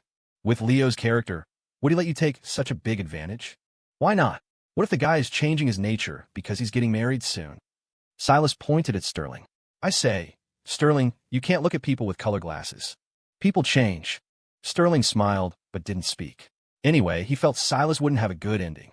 North Point Military Base, Commander Hayes' office. Old Hayes, that's the situation. Hurry up and approve my leave. General George Evans tapped on Hayes' desk. My grandson is getting married. No matter what, I have to be there. Aside, Leo and Ava sat on the sofa drinking tea, silent. Hayes looked speechless. The wedding is next month. Why are you asking for leave now? Don't I have to go back early to prepare?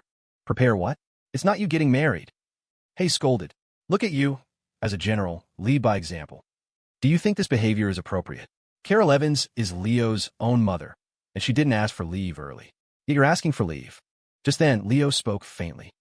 Actually, my parents went back to Ethelberg last week. What? Hayes and George Evans stood up simultaneously, faces full of surprise. Leo was also dumbfounded. You two didn't know this? You two, one is the base commander, the other is the direct superior. You know nothing? What do you guys do all day? Do you work seriously? Hayes reacted first, roaring at George Evans. George, how the hell do you manage your subordinates? That counts as your subordinate too. George retorted. If I have a problem, doesn't it also show that you, the commander, didn't manage the military district well? You are being unreasonable. You are derelict in your duty. Watching the two arguing back and forth, Ava leaned against Leo and whispered carefully in his ear, Is it always like this in the military? Leo covered his face. Maybe. Only North Point is like this. In the end, Hayes still didn't agree to George's unreasonable request. His bottom line was at most approving leave 1 week before the wedding. 1 month in advance was impossible. So in this 1 week, George came to Hayes' office to quarrel on time every day. Everyone got used to it. Since there was nothing going on in North Point anyway, they complained it wasn't lively enough. Now, they could watch a show every day. Only Colonel Stone couldn't stand it anymore. He filed a complaint directly to Easton, resulting in both Hayes and George getting disciplined. Now, both were well-behaved. But don't look at these two being old. Their hearts were truly petty. Every day, they found ways to pick on Colonel Stone, simply avenging private wrongs with public office. Especially Hayes. The more he looked at Colonel Stone, the more unpleasant he found him. I'm the base commander, your superior. It's fine if you report George, but you fucking reported me too? Watch me give you tight shoes to wear. To this, Leo could only shake his head and sigh. There was a reason North Point military base came in last in the war games every year. A crooked upper beam makes for a crooked lower beam. Soon, a week passed. Leo and Ava used 3 days to finish touring North Point. There really wasn't anything fun in this place. So for the remaining time, they mostly stayed in the hotel. Mostly stayed in the room. Specifically. Anyway, today they finally received Silas's call. The rings were done. So, they immediately came to Silas's small courtyard. Here, the pair of rings are inside. The box is free for you too. This box isn't cheap. Silas handed the box containing the rings to the two. Ava couldn't wait to open the box and saw the pair of rings inside. On the inner side, their initials were carved along with a lifelike cat head. Mithril rings. TSK, TSK, TSK. Beautiful is beautiful. Extravagant is truly extravagant. Silas shook his head and sighed. Only a young couple could waste heavenly treasures like this. Leo looked up, smiling weirdly. Not necessarily. Don't smile like that. Silas was alert. We agreed. The remaining materials are mine. You want to go back on your word? No, how could I? Leo, never do that. What's said to be yours is yours. That's good. I said you weren't that bad. Unlike Sterling, always saying your intentions aren't pure. Hearing this, Leo smiled and turned his head, looking at Sterling lying on the chair. Sterling, you guy, read people really accurately. After getting the rings, Leo and Ava bought plane tickets for the same day and flew directly back to NYC. After they left, Silas looked at the remaining mithril material, fantasizing about how to rely on this stuff to turn over a new leaf. Bang, bang, bang. Suddenly, the courtyard gate was knocked. Silas frowned. Before he could get up, the gate was pushed open. Old Silas. Heard Leo left some mithril with you, right? Louis entered like a bandit. How much is left? Make some jewelry for me and Natalie. Silas looked dull, then shook his head violently. No more, absolutely no more. Eventually, under the coercion of Louis and Natalie, Silas tearfully shared a bit of the mithril with them, agreeing to make jewelry for them. Fortunately, there was still a bit left, enough to use. At this time, Sterling spoke up. Old Silas, keep a bit, for when old Sheen's son gets married later. Silas was struck by lightning. What? That Preston Sheen hasn't even found a partner yet. Do we need to consider this far for him? Nonsense. As uncles, shouldn't we consider for him? Love, this thing, maybe it comes tomorrow. Do you know when it won't come? Sterling's words made sense. Old Sheen only had this one son. They had to consider for him. Silas had a pained look. Now another part was gone. Not enough, really not enough. Just then, a phone call came. Silas's face changed. Julian. What was this guy calling for at this time? Trembling, he answered the phone. Sure enough, Julian's opening words almost made Silas collapse. Silas, heard Leo left a lot of mithril with you. Keep a part for me. Make something. Boo-hoo-hoo. Not much left, really not much left. Bullshit. Leo said you have a huge pile left. Or do you want to pay off those debts you owe me right now? Hanging up the phone, Silas had tears in his eyes. The last bit was extorted by Julian too. He had nothing left. Not only did he get no benefits, but he also had to make things for these people. Bang, bang, bang. Just then, the gate was knocked again. Outside, Shane Quill's voice sounded. Old Silas, heard you got some valuable stuff here. Can you lend me some? I still owe a lot of money. Bang. Answering him was a gunshot. The bullet grazed his ear, instantly severing a few strands of hair. Shane Quill's expression didn't change. He smiled and adjusted his sunglasses. Excuse me, leaving now. With that, he turned and left, running fast. At the same time, muttering inside. What's wrong with Silas today? Such a big temper? Ethelberg Airport. Dr. Kane, over here. A young man held up a pickup sign high, waving at Hannah Kane not far away. Hannah dragged her suitcase, glanced at him, and didn't walk towards him. The man froze, then didn't mind, jogging toward Hannah. Hello, Dr. Kane, I'm Dr. Kyle Jenkins from the emergency department of Ethelberg Hospital. I came specifically to pick you up to the hospital. Kyle smiled, extending his hand very gentlemanly, intending to help Hannah with her luggage. Hannah turned slightly, not giving him the luggage, but said coldly, I contacted your director. I don't need a pickup. I will report to the hospital myself tomorrow. Kyle froze upon hearing this, then smiled. Yes, but this is also a token of our director's regard. Dr. Kane's fame is known to everyone in the medical field now. Everyone in our hospital is excited that you can come to work with us, wanting to see you with their own eyes. At the same time, Kyle had other plans in his heart. He heard this Dr. Kane was single and very beautiful. If he could develop something with her, wouldn't his career soar in the future? For this, Kyle had paid a considerable price to fight for this opportunity to pick her up at the airport. But what he didn't expect was getting a cold shoulder right from the start. Immediately, Kyle continued to smile. It doesn't matter, Dr. Kane. If you don't want to go to the hospital today, I can take you to the accommodation the hospital arranged for you first. No need, I won't live there, Hannah interrupted Kyle. Simultaneously, she looked around with displeasure, seeming to be waiting for something. Being given the cold shoulder again and again. The smile on Kyle's face receded a lot, but he continued, Then do you have another place to stay? No matter where you go, better get in my car first. It's more convenient for me to drive you. Standing here isn't a solution. Before he finished speaking, Hannah suddenly dragged her suitcase and walked forward. Kyle froze. He saw a black sedan stop not far ahead. A man got out of the car, a helpless expression on his face. You made me wait here for 7 minutes. Hannah looked at Julian. In terms of our current relationship, this behavior is a deduction point. Although she said this, the moment she saw Julian, the expression on Hannah's face was no longer cold. Compared to just now, she was a completely different person. Aside, Julian held up his phone, helpless. You only messaged me after you landed telling me you arrived in Ethelberg. Being able to rush here in such a short time is already very good. Okay? He was a Marco, and he obeyed traffic rules very well. Unlike some people, driving was a one-time thing for them. Hannah heard this and didn't say much, handing the suitcase directly to Julian. Julian put the suitcase in the car, then saw the dumbfounded Kyle beside them. This is Hospital Emergency Departments. Forgot the name. Hearing this, Kyle wanted to cry. Julian said, That counts as your colleague. Where to? I'll drop you off on the way. And no need. Kyle smiled awkwardly. I have a car I can drive. Julian nodded. Luckily, Leo wasn't here. Otherwise, hearing this sentence, his sensitive nerves might be touched again. Speaking of which, that guy seemed to be taking the skills test today, right? Julian pursed his lips, then opened the car door for Hannah to sit in the passenger seat. Since finding out Hannah resigned to come to Ethelberg some time ago, the two added contact information. Then began the so-called relationship probation period. According to Hannah, if Julian satisfied her during the probation period, marriage could be considered. Yes, marriage. One step in place. So in Julian's view, rather than a probation period, it was actually the process of the two dating. Of course, during this time, Julian also encountered harassment from Horace Kane. Or rather, warnings. Julian didn't indulge him, directly sending the chat records and call recordings of Horace threatening him to Hannah. Then, Horace never looked for Julian again. Even, no news of Horace was heard again.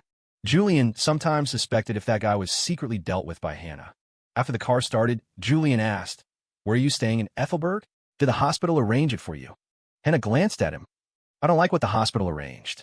I plan to buy a house in Ethelberg directly. Julian's mouth twitched. So wealthy? Housing prices in Ethelberg aren't cheap now. Julian coughed dryly. The Reed family has several properties in Ethelberg. Houses. Don't. I don't want to live in yours. Hannah interrupted. I worked in Easton for so long, saved quite a bit of money.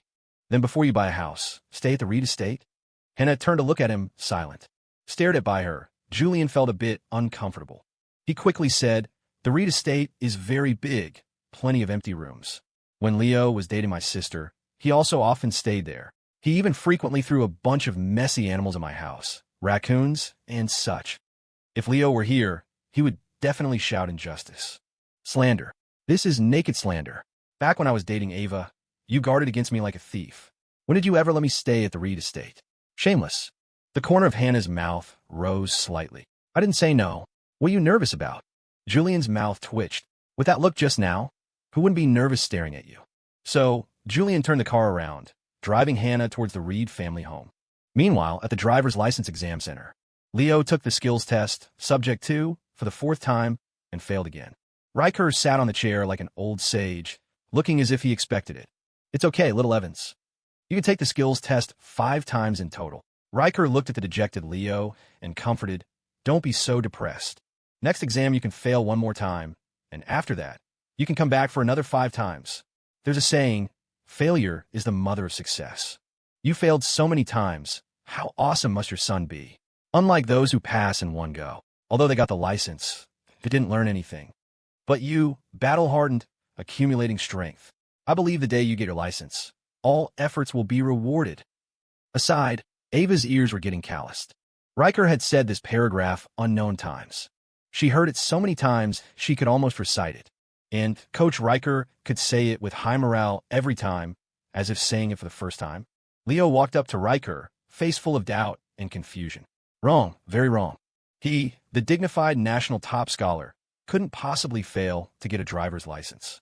This was the nth time. Definitely something wrong. Was there some dirty thing on him? System, do you have any clues? No, I'm also puzzled, right? Like being cursed. Very wicked. I think, why don't you accept fate? Maybe it really is your own problem.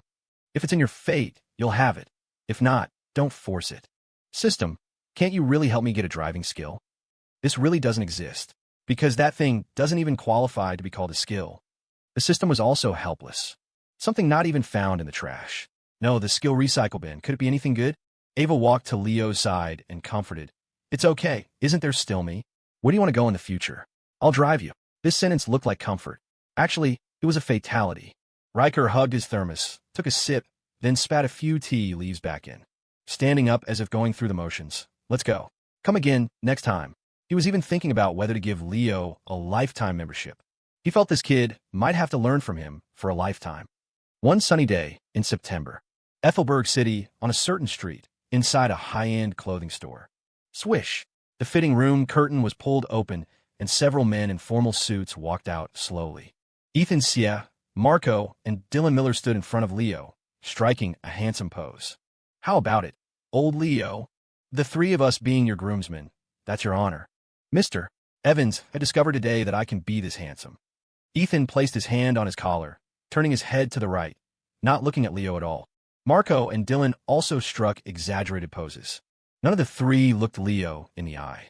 Leo sat on the chair, looking at the 3 with black lines on his face. Honestly, he wanted to change groomsmen now. He felt bringing these 3 wasn't a good thing. The image is no problem. Leo said speechlessly, but can you not be so exaggerated? Once you put on suits, you start acting like human-shaped dogs. You don't understand. Ethan said faintly. This is an attitude towards life. As men, even if the world ends tomorrow, today we must be suit-clad and upright. This is attitude. Dylan and Marco nodded in agreement. Kane stood beside Leo, looking at him sideways. I told you these 3 are unreliable. You might as well let me be the groomsman. Leo glanced at him. You're an old man in your 30s. What groomsman? I just turned 30. Where am I old? Fisk, if you didn't say, I really couldn't tell. You look almost like a 40 or 50-year-old geezer. Kane's mouth twitched. If he knew, he wouldn't have come to join the fun. Strictly speaking, he counted as people from the bride's side. Leo and Ava's wedding was set for tomorrow, so Ava had to stay at the Reed family home tonight, waiting for Leo to pick up the bride tomorrow morning. Ethan and the other 2 came to Ethelberg a few days early because they were Leo's groomsmen. Old Leo, aren't you going to try a few suits? Dylan smiled wickedly. Choose carefully. Don't let us steal your thunder. After all, in terms of looks, I consider myself not inferior to you. I've always felt Leo is a bit lacking compared to me. Ethan said silently. Mr. Evans, Quinn also said I'm handsomer than you. Marco said honestly. Leo was silent, looking at the 3, speaking faintly. You 3, how many peanuts did you eat to get this drunk? Go to the Ethelberg University forum, search the campus hottie ranking, and see. Okay. See who is number 1. Open your dog eyes and ask those juniors, who the hell is the Ethelberg University campus hottie? Hearing this, Dylan turned his head away first. I don't know, I never browse forums. A list without me. Just a wild list. Ethan scoffed. Only Marco honestly checked and found it really was Leo. And the post was pinned, very popular. But he found it strange. Didn't this guy graduate? Why was his heat in the forum still so high? Looking closely, Marco was instantly speechless. Mr. Evans, this post. Was posted the day before yesterday. So what if it was posted the day before yesterday? You didn't ask Adrian to help you fix it, did you? Marco seriously suspected this thing was done by Adrian helping Leo. With his technical means, a mere university forum was a piece of cake. Ethan sneered immediately. Shameless. Later I'll ask Adrian to help me make one too. Humph. Would I be afraid of you stealing my thunder? Leo sneered, grabbing a suit from the rack and walking into the fitting room. After a while, the fitting room curtain opened. Swish. Leo walked out confidently, imposing, looking down at the three. How is it? Me and anything is a height you can't reach. On the sofa, the three rubbed their chins. I think average. Not as handsome as me. I think so too. Looks like a waiter. How about Mr. Evans tries a few more. Leo's eyelid twitched. He raised his middle finger at the three, then looked at Kane. Old Kane, you are fair. You judge. Who is handsome? Kane rolled his eyes, looking up at the sky. I'm a 40 or 50-year-old geezer. I know nothing. Ethan and the others gave Kane a thumbs up. Justice is in the human heart. Meanwhile, the Reed family, Lucia Shang and Chloe Meng, also became Ava's bridesmaids. At this moment, looking at the flawless face in the vanity mirror, they exclaimed, "Oh my God, Ava, you are simply too beautiful." Leo must have saved the galaxy in his past life to marry such a beautiful girl. I'm jealous. I'm really jealous. Why can Ava look so good with makeup? In front of the mirror, Ava was a bit shy. All along, she hadn't really put on serious makeup, mostly just light makeup. Now carefully dressed up by these people, she looked like a princess walking out of a fairy tale. Clack, clack, clack. Just then, Anthony pushed open the door. Ava turned her head and met Anthony's eyes. Looking at the daughter who was about to be married off, Anthony's eyes turned red instantly. He walked forward slowly, reaching out a trembling hand to stroke Ava's hair. Ava, my only precious daughter. Anthony's voice choked. I only have you as a daughter. Such a beautiful and perfect daughter. In a blink of an eye, you're getting married. And I? Anthony covered his face, tried his best not to let tears flow. Ava was instantly touched. She moved her lips, planning to comfort him. Unexpectedly, Anthony's next sentence almost made her raise her hand. And I didn't even get a cent of the dowry money. Boo-hoo-hoo. I plan to take this opportunity to make a fortune. I only have you as a daughter, just this one chance, boo-hoo-hoo. Everyone was shocked. Is there really such a father? Is she biological? Click. Julian suddenly appeared behind Anthony, pointing a gun at the back of his head, his tone grim. It's okay. Once you go down there, you'll have plenty of opportunities to make money. I'll burn it for you every holiday. Guarantee you can't spend it all. Anthony felt the killing intent behind him and shuddered. He straightened up. Julian, don't mess around. Ava's wedding is imminent. No blood. True. Julian nodded and put away the gun. Then he pulled Anthony's hand and walked out. Then let's go outside, find a deserted wilderness. Guarantee you won't feel pain. No, I didn't mean that. Ava, help. Woo. Julian wants to kill his father. Someone come. The young master of the Reed family is rebelling. Julia, save me. Woo. Julian wants to kill me.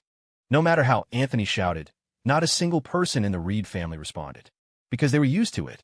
Even without their help, Anthony could escape from Julian. Of course, he would shout and scream every time. Watching Anthony being taken away by Julian, Ava covered her face, feeling nothing but embarrassment. Maybe lock Anthony up on the wedding day? At this time, Quinn walked into the room, smiling. Ava, the wedding candy and wine are all ready. You just relax and get married tomorrow. Leave the guests to us. Guarantee they'll be taken care of. Okay, thanks, Sister Quinn. With that, Ava looked at herself in the mirror, somewhat looking forward to tomorrow's arrival. In the blink of an eye, the next day arrived. The entire Reed household was overflowing with a festive atmosphere. Red, double happiness, characters pasted everywhere. The momentum was massive. Almost everyone in Ethelberg City knew that the little princess of the Reed family was getting married today. All convoys stand by, ready to set off at any time. Alex Young picked up the walkie-talkie, looking serious. Check the road conditions again. If there's an accident, you know how petty that guy is. Take care of yourselves. Today's convoy drivers were almost all former colleagues from the Ethelberg Police Department, including Tank. Hearing Alex's words, they couldn't help but straighten up, also feeling a bit excited. It was their first time driving such expensive luxury cars, all provided by the Reed family. In Julian's words, for his sister's marriage, it must be the highest configuration. Meanwhile, at Leo's home, Leo, don't be nervous. It's just getting married. Deep breaths. General George Evans comforted Leo. Leo's mouth twitched. Grandpa, I'm not nervous. You take a deep breath first. I'm the one getting married, right? Why is this old man stuttering? Being told by Leo, George immediately took a deep breath, then laughed. Isn't this my first time seeing you get married? I'm a little nervous too. Were you like this when my dad got married? Not really. Him getting married didn't warrant this.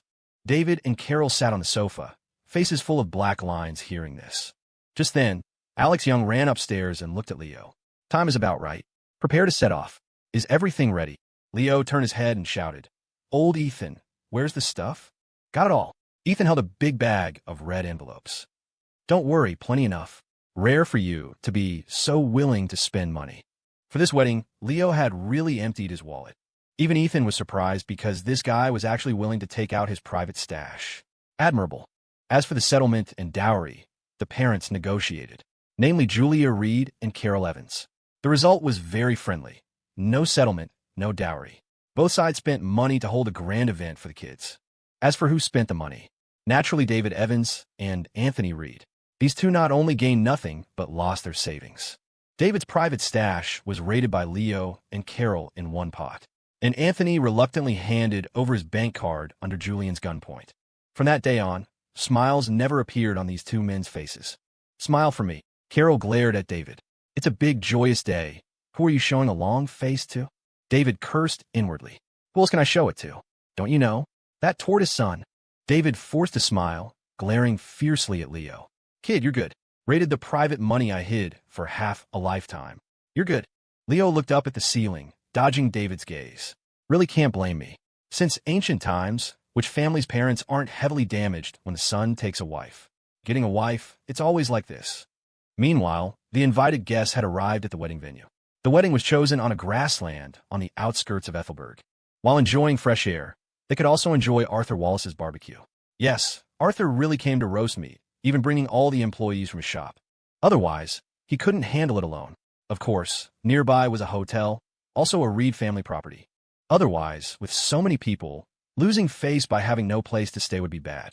Although Kane didn't become a groomsman, he successfully snagged the role of MC. At this moment, he was receiving the guests attending the wedding. Willa and Raina were responsible for collecting gifts and recording. Dad, why is your red envelope so thin? Raina frowned, looking at the red envelope Kaylin Croft handed over. Everyone else's is thicker than yours. Makes our family look poor. You damn girl, keep your voice down. Kaylin quickly covered Raina's mouth, eyes wide. What do you know? Since moving from Viridian, our family doesn't have much property left. Save a bit where we can, understand? Raina was dumbfounded. She didn't know this?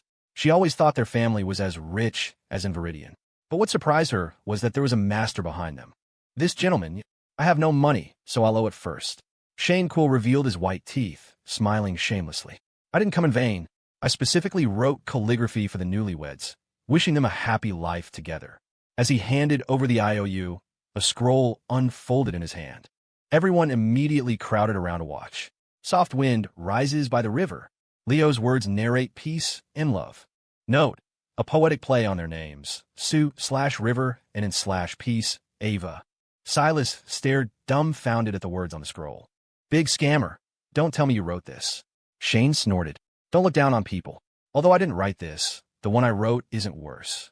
Where did you steal it from? This vulgar person. I won't lower myself to your level. Shane crossed his arms, corners of his mouth rising slightly. Just then, Sterling walked up, took a glance, and chuckled softly. This calligraphy, written by Master Sage. Master Sage. Shane was startled. You could tell. Sterling ignored him and asked, That guy hasn't written for anyone since he sealed his brush. What did you use to beg him? Nothing much. Save his life once back then. Consider the favor returned. With that, Shane put away the scroll and handed it to Willa, smiling. Little sister, keep it safe. This thing is worth a lot. Really? Silas and Horace looked suspicious. After all, this big scammer was too good at swindling. Unexpectedly, Sterling spoke meaningfully. The big scammer isn't lying this time. The words on this scroll are worth 10,000 gold. Silas and Horace dropped their jaws. Even Sterling said so. Shane laughed loudly. Ha ha, good to have someone who knows the goods. Wasn't a wasted trip. Everyone was surprised. This calligraphy is really that valuable? At this time, someone whispered, Master Sage. I know, it's that Master Sage, the calligraphy master once famous throughout the Federation. Heard at his peak back then, One piece of calligraphy could buy an island. But not long after, he announced he was sealing his pen. Because of that, his handwriting became even more precious. Whenever it appears at auction, it's a sky-high price every time. With these remarks, many people showed expressions of realization. Those present were almost all people with knowledge and background. Hearing this, they immediately remembered Master Sage. Thus, many people looked at the scroll with burning eyes, regretting not looking a few more times just now. That was Master Sage's writing. Also, many eyes stared at Shane. Who is this beggar-looking guy? To be able to get Master Sage's writing. And looking at the content, Master Sage definitely wrote it fresh after knowing Leo and Ava's names. Value. Immeasurable. And he just gave it away like that. Feeling the gazes around him, Shane adjusted his sunglasses, looking like a transcendental immortal. While feeling secretly delighted, he also felt some heartache. He really invested heavily this time. Hope that little grandaunt can cancel that IOU for the sake of this calligraphy. Otherwise, it's a huge loss. Chapter 7:11 The time to pick up the bride had arrived. A motorcade of luxury vehicles lined up in a formidable row, departing for the Reed estate. On the roadside, pedestrians stared, slack-jawed. Holy crap, look at that lineup. Who's getting married? You don't know? It's the Reeds. They're loaded. Money is no object to them. Quick, take a picture. Oh my God, I've never seen a convoy like this. It's insane. Is this what happiness looks like for the rich? Inside the lead car, Mr. Evans, David, felt a twinge of phantom pain in his wallet. This spectacle was funded by him and Anthony Reed. You talk about the happiness of the rich, but you don't see the tears we're shedding over the bill. Soon, the motorcade pulled up to the Reed estate. Before they could even enter the courtyard, they saw the main gate blocked by a crowd of Reed family associates. Leo Evans and his groomsmen stepped out of the car. Leo smiled, though he looked a bit exasperated. Mr. Sue, I haven't even stepped inside yet, and the hazing begins. We're all old friends here. Can't you go easy on us? Butler Sue smiled politely. Mr. Evans, we wanted to be kind, but Mr. Reed, Julian, gave the order. We have to block you. With that, several Reed family members stepped forward. In their hands, they held a large sheet of white paper covered in lipstick prints. Mr. Evans, entering the courtyard is simple, Butler Sue explained with a grin. You just need to identify which of these many lip prints belongs to the young miss. But, a friendly reminder, Mr. Reed said you only have 3 chances. If you get it wrong, 3 times. Butler Sue pointed cheerfully toward the roof. Our family snipers will take you all out. Everyone froze. How can you say something so cold with such a warm smile? But that was very Julian Reed. Ethan Sia coughed dryly. Leo, I just remembered I left my oven on. I'll be going now. You aren't going anywhere. Leo grabbed Ethan by the collar and hauled him back. One mention of snipers, and you fold. It's not about being scared. I just don't have faith in you. Bullshit. You think I can't recognize my own wife's lips? Leo sneered, looking at Butler Sue. What's so hard about this? I can find Ava's print at a glance. Butler Sue was startled. Really? There are over 20 prints here. To confuse him, we even made some of the men put on lipstick. How is he going to find it? But in the next second, Leo suddenly shouted, Spike! It's showtime. As soon as the words left his mouth, a white cat shot out of the car and landed on Leo's shoulder. Leo grabbed Spike and held him up to the paper. Quick, sniff them out. Which one is Ava's? The crowd stood in stunned silence.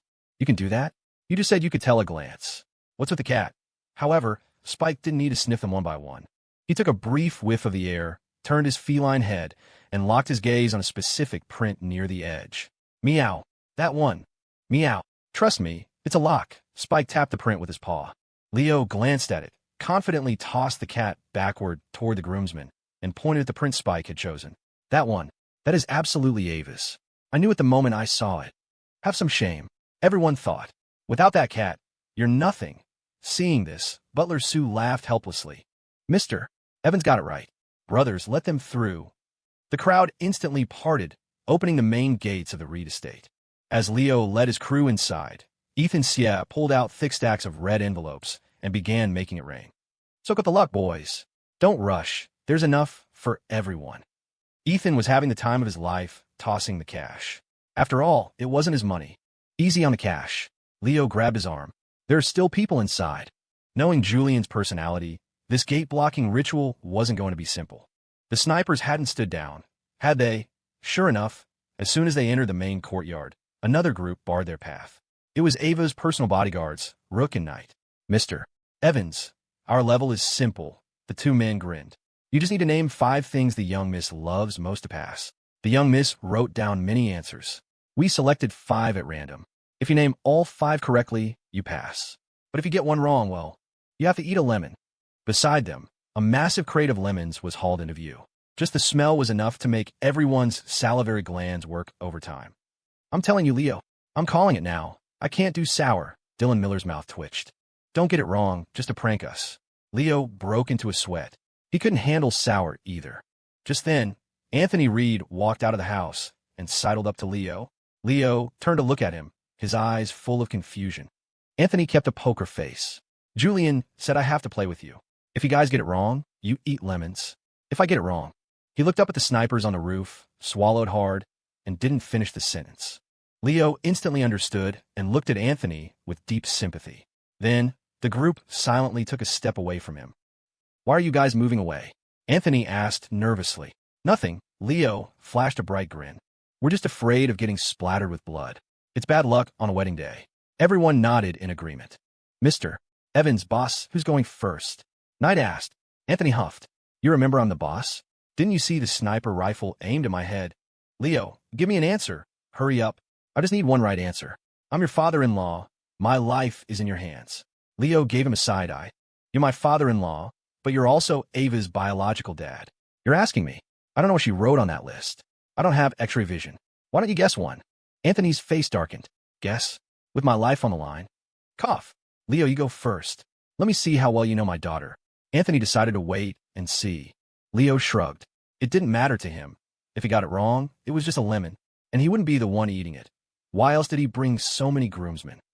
Rook and Knight turned their gaze to Leo. Leo thought for a moment. Soup dumplings. That has to be there. Ava's absolute favorite food was soup dumplings. As soon as he said it, Knight flipped over one of the cards. Written clearly on it, soup dumplings. Congratulations, Mr. Evans. One down. The group behind him let out a sigh of relief. No lemons yet. Leo smiled slightly and stepped aside. Father-in-law, your turn. Anthony's face turned purple. My turn already? Seeing Anthony's hesitation, Leo smirked mischievously. Dad, the things Ava loves could be people too. Why don't you guess yourself? Or Julian. Or Mom. That's 3 answers right there. Add me in, and that's 4. Easy peasy. Anthony's eyebrows shot up. That makes sense. Although she might not have listed him. No, surely she didn't list him. But the others were likely. Especially Leo. Anthony gritted his teeth. I'll gamble on Leo. I guess Leo. Myself. Ava definitely wrote my name. Leo cut in before Anthony could finish. Rook and Knight exchanged a glance, then slowly flipped over another card. Lao. Congratulations, Mr. Evans. Another correct answer. Anthony's face turned completely green.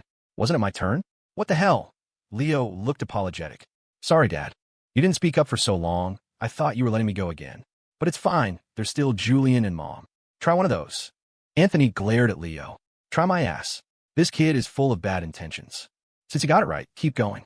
When you get one wrong, I'll step in, Anthony said, try to regain his composure. Leo laughed. All right then, I won't be polite. He rubbed his chin, thinking, Reggie, Rocket, Captain Crunch. Those 3 have to be on there, right? Another card was flipped. Reggie and his crew. Meow. Spike let out a please cry. 2 left. Julian. Wrong. Knight grinned.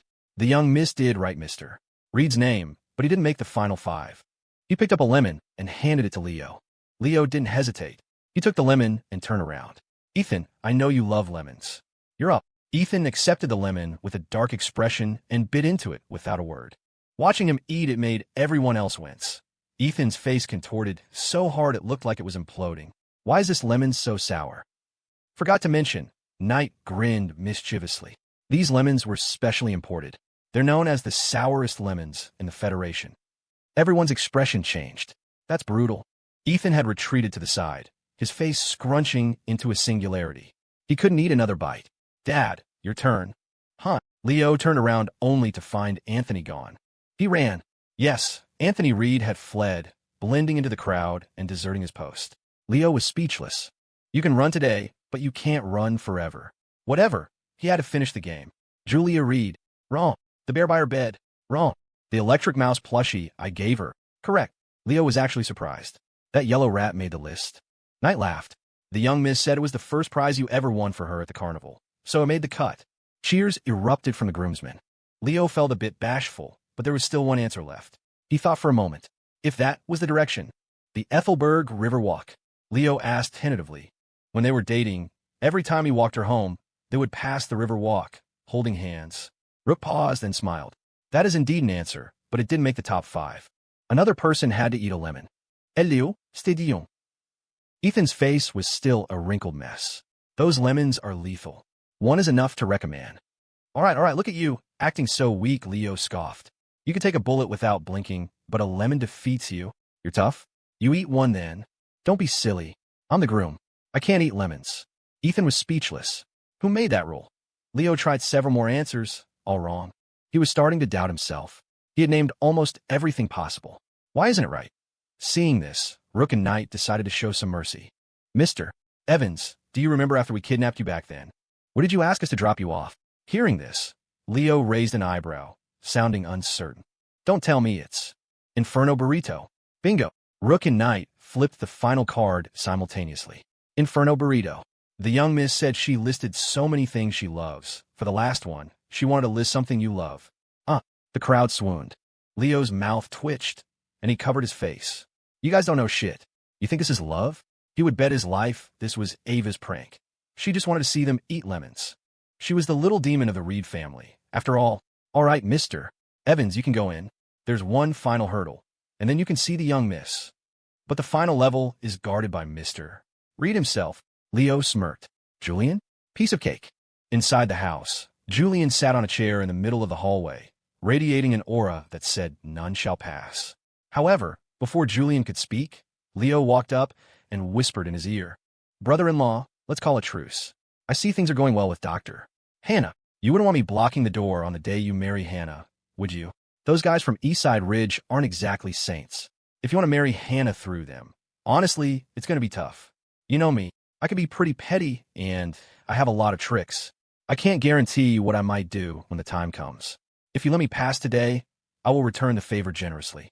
I'll be the captain of your vanguard when you go to pick up your bride. Julian's eyes shifted.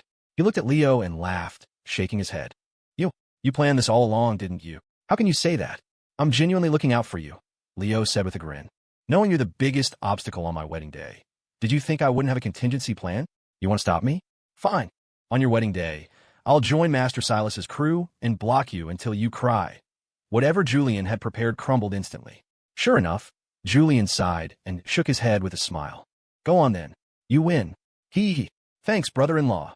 Leo laughed, leading his team past Julian and straight upstairs to Ava's room.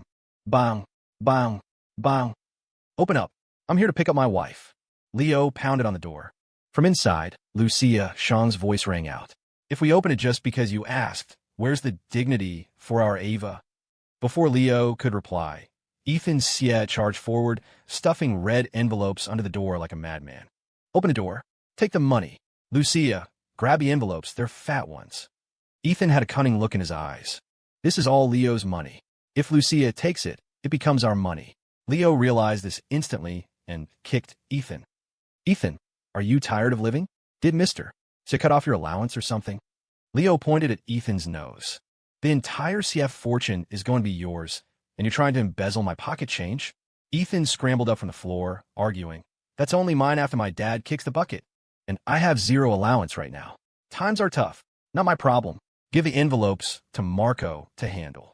You spendthrift, fall back. Leo stripped Ethan of his financial authority. He exchanged a look with Dylan, planning to force the door. But before they could act, Chloe Ming's voice came from inside. I'm warning you. No forcing the door. Especially you, Dylan Miller. Behave yourself. Dylan instantly retracted his leg and retreated behind the group. Traitor. Leo glared at him, then asked, Fine, what do we have to do? Name your terms. Inside, the girls laughed. Simple. Confess to her, or say something romantic right there at the door. If Ava's heart rate speeds up, we'll let you in. Ava covered her face, blushing furiously. Her heart was already racing. Outside, Leo paused.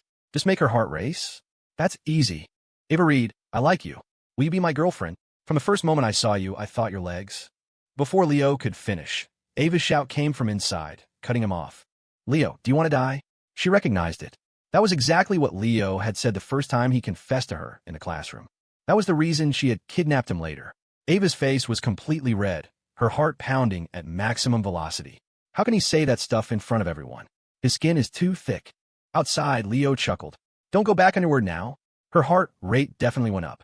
Open the door. The bridesmaids inside glared at Ava. Weak. You let your heart race over that. But they kept their word and let Leo in. Leo walked into the room and saw Ava sitting on the bed. She was wearing a stunning, vibrant wedding dress. She was smiling, though her eyes were glaring at him playfully. Leo paused for a second, then stepped forward and scooped her up in a princess carry. Hey, we haven't found the shoes yet, Quinn exclaimed. Holding Ava, Leo shouted, Spike. Spike shot out again, leading the group directly to the hidden shoes. Reggie, you traitor! Ava wrapped her arms around Leo's neck and cursed at the cat, mistakenly using the dog's name in her haste, or perhaps Reggie had sold him out too. Leo defended Spike. Don't call him names. He's doing it for us. After putting the shoes on Ava, Leo carried her downstairs. Cheers erupted from the crowd and followed them all the way out. Butler Sue, Rook, Knight, and the others stood in the courtyard in formation, parting to make a path as Leo carried Ava out. Boom! Boom! Boom! Confetti cannons fired.